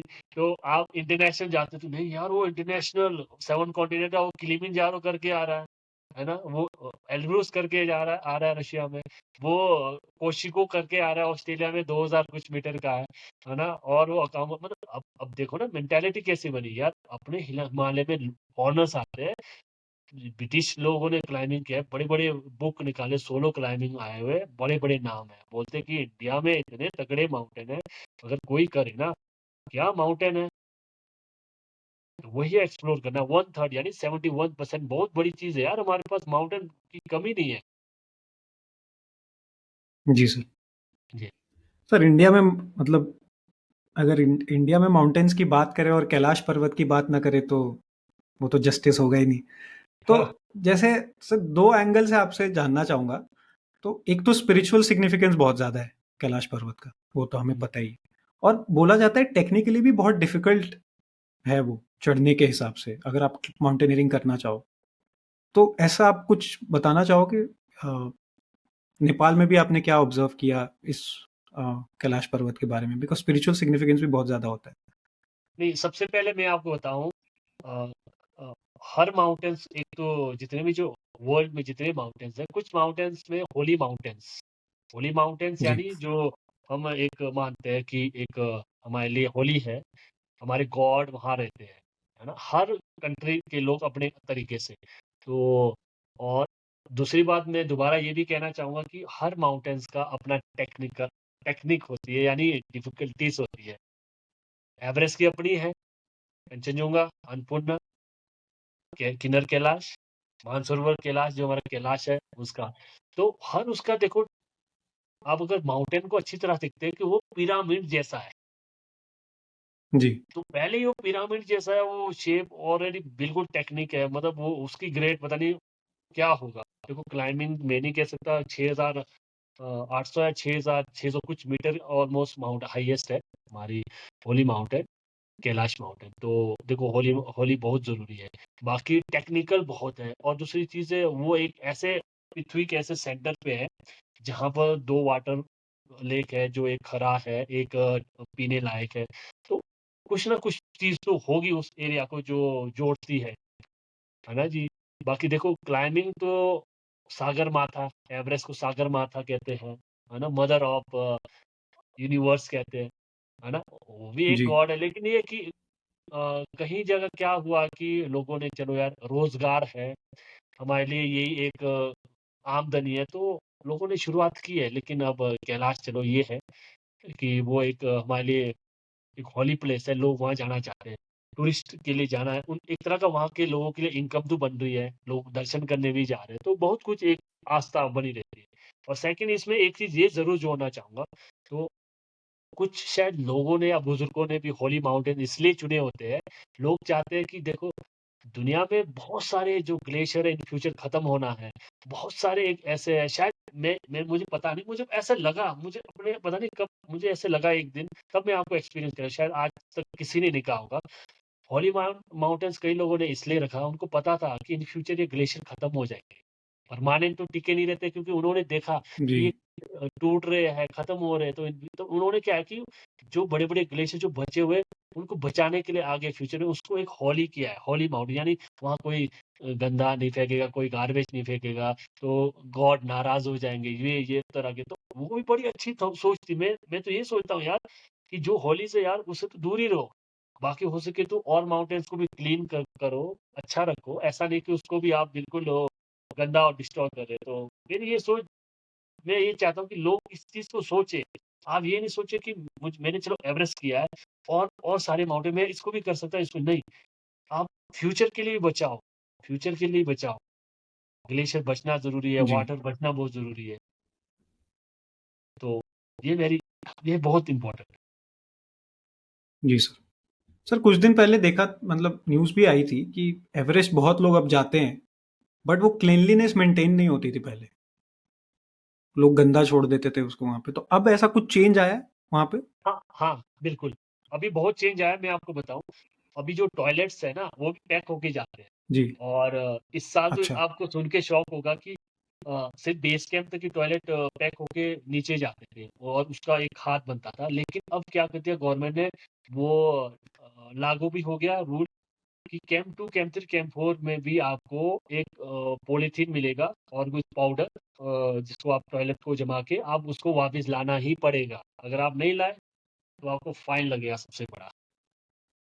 तो ये चीज़ बहुत अच्छा लग रहा है और जिस तरह से ये कर रहे हैं, क्योंकि जी वही सर। जो वाटर लेक्स है, वाटर्स है, वो नीचे गाँव तक पहुँचता है। तो नेपाल बहुत आगे जा रहा है, मैं सच बोल रहा हूँ, बहुत। आप खुद शॉक हो जाओगे, जो टॉयलेट है ना, उसमें बड़े-बड़े ड्रम जैसे लगे हैं जिसमें हम बैठते हैं और वो बाद में वो पैक होके नीचे चला जाता है और वही खाद बन रहा है और वही सब्जियाँ और हम ही खा रहे हैं। तो रिसाइकिल बहुत, हो जाता है बहुत अच्छे से। हाँ, बिल्कुल रिसाइक्लिंग हो जाएगी। जी sir. Sir Indian Indian climbers के बारे में जानना चाहेंगे। बहुत लोग सक्सेसफुल माउंटेनियर्स हैं इंडिया में, बट जी। वो उतने फेमस नहीं होते जितने बाहर के माउंटेनियर्स होते हैं। उसका क्या रीज़न है सर आपके हिसाब से? देखो, सबसे पहले तो मैं देखो, जो भी इंडियंस क्लाइंबर्स हैं काफ़ी, कुछ तो हुए हैं जो जो पहली-पहली बार करते हैं, जिन्होंने फर्स्ट जी, टाइम एवरेस्ट किया है या कुछ ना कुछ किया। तो और दूसरा, एक सोशल मीडिया का बड़ा, न्यूज़ मीडिया का भी बड़ा असर रहता है। क्योंकि आपको बताएँ कि आज हमें कोई देख रहा है ना? 2021-22 कंटिन्यू आप अगर न्यूज़ मीडिया में आते रहे या कुछ चीज़ें अपडेट कि हाँ, इसने ऐसे किया, तो वो दिमाग में बैठ जाता है, नहीं यार ये बंदा है, अब ये बंदा है। अब निम्स दाई को भी कौन पहचानता था? उससे पहले कितने माउंटेनियर्स थे। तेंजिन नोर्गे और एडम हिलेरी को ही नाम जाना जाता था 50-60 साल से, कम थोड़ी ना। अब जी, भी याद कर रहे हैं, लेकिन अब उसको उनको इतना याद नहीं कर रहे जितना निम्स दाई, निर्मल पूजा। अब वो मूवीज़ में आने लग गए हैं और देखो ना, लोग अब लाइफ टाइम के लिए वो देख रहे हैं, आने वाली जनरेशन देख रही है। और इंडिया में क्या है कि ये एक चीज़ मैंने देखा कि ठीक है, माउंटेनियरिंग को थोड़ा बढ़ावा नहीं मिल रहा है अभी भी थोड़ा-सा। हम थोड़े हल्का लैग खा रहे हैं और कोशिश कर रहे हैं, फिर भी 100 में से 20% हम इम्प्रूव कर रहे हैं। और हमारे यहाँ पर बहुत सारे माउंटेनर्स हैं, आ रहे हैं, क्लाइंबिंग कर रहे हैं। और थोड़ा-सा मैं चाहता हूँ कि गवर्नमेंट भी देखे और जो स्पॉन्सर, जो प्राइवेट सोसाइटी जितने स्पॉन्सर्स हैं, वो भी सपोर्ट करें, जितने क्रिकेट को और स्पोर्टों में कर रहे हैं, तो इस फील्ड में भी करें। इस फ्यूचर फील्ड में भी आपका अच्छा फ्यूचर है। क्योंकि जब तक आप लोगों को दिखाएँगे नहीं, बताएँगे नहीं कि यार ये माउंट एवरेस्ट है। कई लोग तो बोलेंगे माउंट एवरेस्ट आपने किया, मुझे आज पता चल रहा है। ये है जी, दुर्भाग्य की बात। यही तो पॉइंट है। तो आपको पता है, आपके पास सोशल मीडिया, आपकी मीडिया, आपकी न्यूज़, आपके स्टेट, आपकी मतलब वो पब्लिसिटी नहीं कर रहे। ठीक है, एक टाइम के लिए उसने किया, कांग्रेचुलेशन, थैंक यू, ट्विटर पे खत्म। यार उसको प्रोत्साहन करो, इतने इंस्टीट्यूट है ना? आप बता रहे हैं टूरिज़्म में हमको आगे जाना है, तो टूरिज़्म में तभी आगे जाओगे जब आपके यूथ को आप कराओगे बेसिक, एडवांस, फिर वो अपने साथ आने वाली जनरेशन को ट्रैकिंग कराएँगे, एक्सपीरियंस सिखाएँगे, बहुत लोगों को, फॉरेनर्स को जितने भी बाहर कराओगे। देखो, इनकम तो जनरेट होगा ही होगा, लेकिन उसका नाम भी बनेगा, जी। क्योंकि वो जितना ज़्यादा फैलेगा, उसको याद रहेंगे कि नहीं, मैंने फलाना बंदे से मैंने ट्रैकिंग किया है, उसका इतना एक्सपीरियंस है, उसने इतने माउंटेन किए। यार कौन नहीं ये याद करेगा? फेमस तो बन जाएगा वो। यही चीज़ तो हम लैग खा रहे हैं। कहानी पहुँचती नहीं है लोगों तक, ज़्यादा लोगों तक। बिल्कुल। उसी वजह से तो अब इसी पॉइंट में आप लोग आ गए, अब द पॉडकास्ट जो भी है, जी, तो आप लोग भी तो हमारी हमारी कहानियाँ सुन के लोगों को बता रहे हैं। लोग भी तो देखेंगे तो सोचेंगे कि नहीं यार, कि हमारे इंडिया में, पूरे वर्ल्ड में 6000 7000 में से इंडिया में 500 कुछ, यानी हमारे 140 की कितना, मैं थोड़ा सॉरी अगर ऊपर-नीचे चला गया तो, कितने हम लोग हैं, जी, करोड़ जी लोग, सर। है ना जी? तो उतने में हम सिर्फ 500 कुछ लोग हैं जो एवरेस्ट कर चुके हैं। अब सोचो आप, ये डाटाबेस की रिकॉर्ड है, जो शायद ज़्यादा भी हो सकती है लेकिन कम भी है, लेकिन इतना है 500, कुछ नहीं है। जी। वर्ल्ड में 6 से साढ़े 6-7 हज़ार लोग हैं, कुछ नहीं। जी सर। तो सर मेरे को लगता है ये थोड़ा अवेयरनेस की कमी की वजह से है। तो जितने लोग अवेयर होंगे उतना ज़्यादा ये नंबर बढ़ जाएगा फ्यूचर नहीं, में। नहीं, अवेयरनेस तो हाँ, थोड़ा अवेयरनेस भी है और थोड़ा ये है कि कुछ मैं देखता हूँ, देखो मैं ऐसा ब्लेम तो नहीं करना चाहूँगा, कुछ न्यूज़ मीडिया है कि चलो इंडिया में एक ही बंदा है तो उसी को ही लेके चलो यार, बहुत सारे लोग हैं उसको भी देखो यार। देखो मेरे लिए तो जी, लड़का और लड़कियों एक बराबर है। आज देखो किसी की कैजुअलिटी आ जाती थी, उसको आप इतना इतना ठीक है करो, और जितने अच्छे माउंटेन्स जो आना चाहते हैं उनको भी थोड़ा प्रमोट करो, जो है उनको भी आगे स्टेज ले जाओ, उन क्या पता उनसे सीखे, मेरे से सीख के शायद और अच्छे माउंटेनर्स आए। मुझे मौका ही नहीं देंगे तो मैं अपना एक्सपीरियंस कैसे बताऊँ? 2021 में एवरेस्ट किया, 2022, 23, 24 में जो करना चाहेगा तो उसको मैं बता सकता हूँ ना, कि ये जी, चीज़ें चेंज हो चुकी है, ये चीज़ें आपको सीखना ज़रूरी है। जब पूछेंगे नहीं तो क्या करेंगे, फिर कुछ हो कैजुअलिटी, फिर आपको होता है कंट्रोवर्सी बड़ा चल जाता है, यार वो क्यों गया, किस लिए, उसने ऐसा करना था, वैसा हो गया, बताया नहीं। बताया कब भाई, जब आप पूछेंगे तभी तो बताएँगे। जी सर। वही तो। सर और मतलब ये होना भी चाहिए, लोगों तक स्टोरी पहुँचे, लोग और ज़्यादा माउंटेनियरिंग में इंटरेस्टेड हों, तो हमारे लिए ही अच्छा होगा, नहीं, नहीं, बिल्कुल। कंट्री के लिए। नहीं, ये चीज़ बहुत अच्छी बात है। आज मैं ये इस चीज़ पे मैं ये है, ये क्लो है, कोंकण लैंड एयर जी, वाटर सुना होगा। जी सर, बिल्कुल, बिल्कुल। लेफ्टिनेंट विवेक कर्नल, जैकब सर का ऑर्गनाइज़ेशन है। बिल्कुल, मेजर विवेक जैकब से मैं पहली बार जब जी, इस ये टीम से पहले मुझे इन्होंने बुलाया था अपने उसमें, मैं काफ़ी लकी था जिन्होंने मुझे ये चीज़ बताया कि हम इंडियन हिमालय, इंडियन यूथ को आगे बढ़ाना चाहते हैं। बहुत अच्छा सोच है, क्योंकि जो कोर्सेज़ हमारे को इंस्टीट्यूटों में सिखाया जाता है, वो नहीं है इतना, आपको ऑलमोस्ट टाइम देना पड़ेगा, 3-4 महीने आपको देना पड़ेगा। तो उसके बाद इनके जो मेन है लेफ्टिनेंट कर्नल धूमल सर, उनसे जी, भी बात हुई, उन्होंने कहा जी, कि मुझे वो देहरादून आजकल उत्तराखंड हिमालय में इस बार सेकंड सीज़न चल रहा है, तो मुझे भी कोशिश है कि बुलाया है, लेकिन मैं कोशिश करूँगा इस साल नहीं है तो एक बार ज़रूर जाऊँ। तो हमें यूथ को ऐसे फील्ड में आना चाहिए। बहुत कुछ सीख के जाओ, क्योंकि ठीक है यार, एक एवरेस्ट क्लाइंब करना बहुत ज़रूरी है, लेकिन लाइफ में बहुत कुछ सीखना भी ज़रूरी है, क्योंकि आप कितना क्लाइंब करोगे, उम्र निकल जाएगी और अपने देखो ना, आपको कुछ देखना तो पड़ेगा, जॉब या कुछ चीज़ें देखना तो पड़ेगा या कुछ करना तो पड़ेगा, कुछ टूरिज़्म में, कुछ trekking society, trekking community, trekking वाली आपकी कंपनीज़ खोलने के लिए, तो आपको सीखना बहुत ज़रूरी है। उससे आप ये नहीं कह सकते आई एम जी sir. Everest, I am climb, मैं लीडर हूँ, अब नहीं। वो देखेंगे आपका एक्सपीरियंस, आपका कहाँ कैसे है, आप अब आप मान लो आप आगे किन्नौर, किन्नौर में तो फिर बोलेंगे बहुत सारे हैं बंदे, बहुत मतलब एक तरह का एवरेस्ट को छोड़ के कोई ट्रैक छोटा-मोटा करा लेता है। आप वहीं जाओगे ना जहाँ पर जिसके पास एक्सपीरियंस है, जिस बंदे ने सीखा है, हुँ, सब कुछ देखोगे डिटेल। जब आप नेपाल 8000 करने जाते हो तो आप शेरपा को देखते हैं कि उसने कितना क्लाइंब किया है, कितने जी, रिकॉर्ड हैं, उसका क्या एक्सपीरियंस है। आप वही तो, मैं यही चाहता हूँ कि लोग देखें। हिमाचल में अगर आए या किसी डिस्ट्रिक्ट में आए तो वो देखें कि उस बंदे ने बेसिक एडवांस तो किया होना चाहिए, नॉर उसकी नॉलेज तो होनी चाहिए जो बंदा ट्रैक करा रहा है, जी, वो बहुत ज़रूरी है। तभी तो लोग आगे बढ़ेंगे। अगर आप बस आप खुद ही जा रहे हैं, आप खुद ही कर रहे हैं, देखो कई जगह आपको गाइड लेना भी बहुत ज़रूरी है। अगर मैं हिमाचल से हूँ तो हिमाचल के 12 डिस्ट्रिक्टों में से मैं अगर किन्नौर में हूँ, तो चलो ठीक है मैं किन्नौर में कर रहा हूँ, लेकिन मुझे अगर कुल्लू, मनाली और महाराष्ट्र आना है तो मेरे को एक-एक बंदा वहाँ का उठा के ले जाना पड़ेगा, क्योंकि उस इलाके के बंदे को नॉलेज होगा। मुझे इतनी नॉलेज नहीं होगी। जी सर, तो आप मौका दे रहे हैं ना किसी को, क्लाइंबिंग में मौका दे रहे हैं जी आप, सर, है ना? उसकी रोज़ी-रोटी भी तो बन रही है। आप हर जगह खुद ही थोड़ी ना जाओगे। यही तो हम जी सर, काफ़ी लैग बिल्कुल। कर रहे हैं। जितने हमारी जो ट्रैकिंग कम्युनिटी है, मैं चाहता हूँ कि सब जगह लोगों को मौका दें यार, हर डिस्ट्रिक्ट, हर गाँव में के लोगों को मौका दें। उनको पता है कौन से नाले से जाना है, कौन से नाले से आना है, कौन-सा नाले से पानी आता है। जी सर, सीखेगा भी बिल्कुल सर, एटलीस्ट और उसको रोज़गार भी मिलेगा। जी सर। जी। सर आगे के क्या प्लान्स हैं आपके? क्या प्लान किया आपने?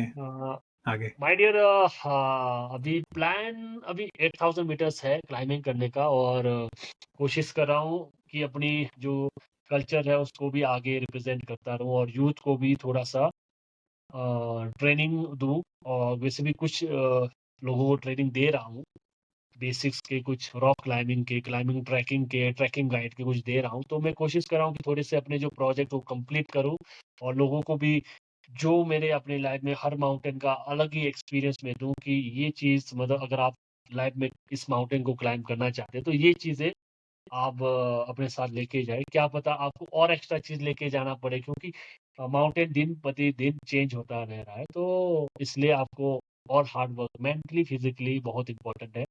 एंड बाकी एक्सपीडिशन बहुत जल्दी होगा।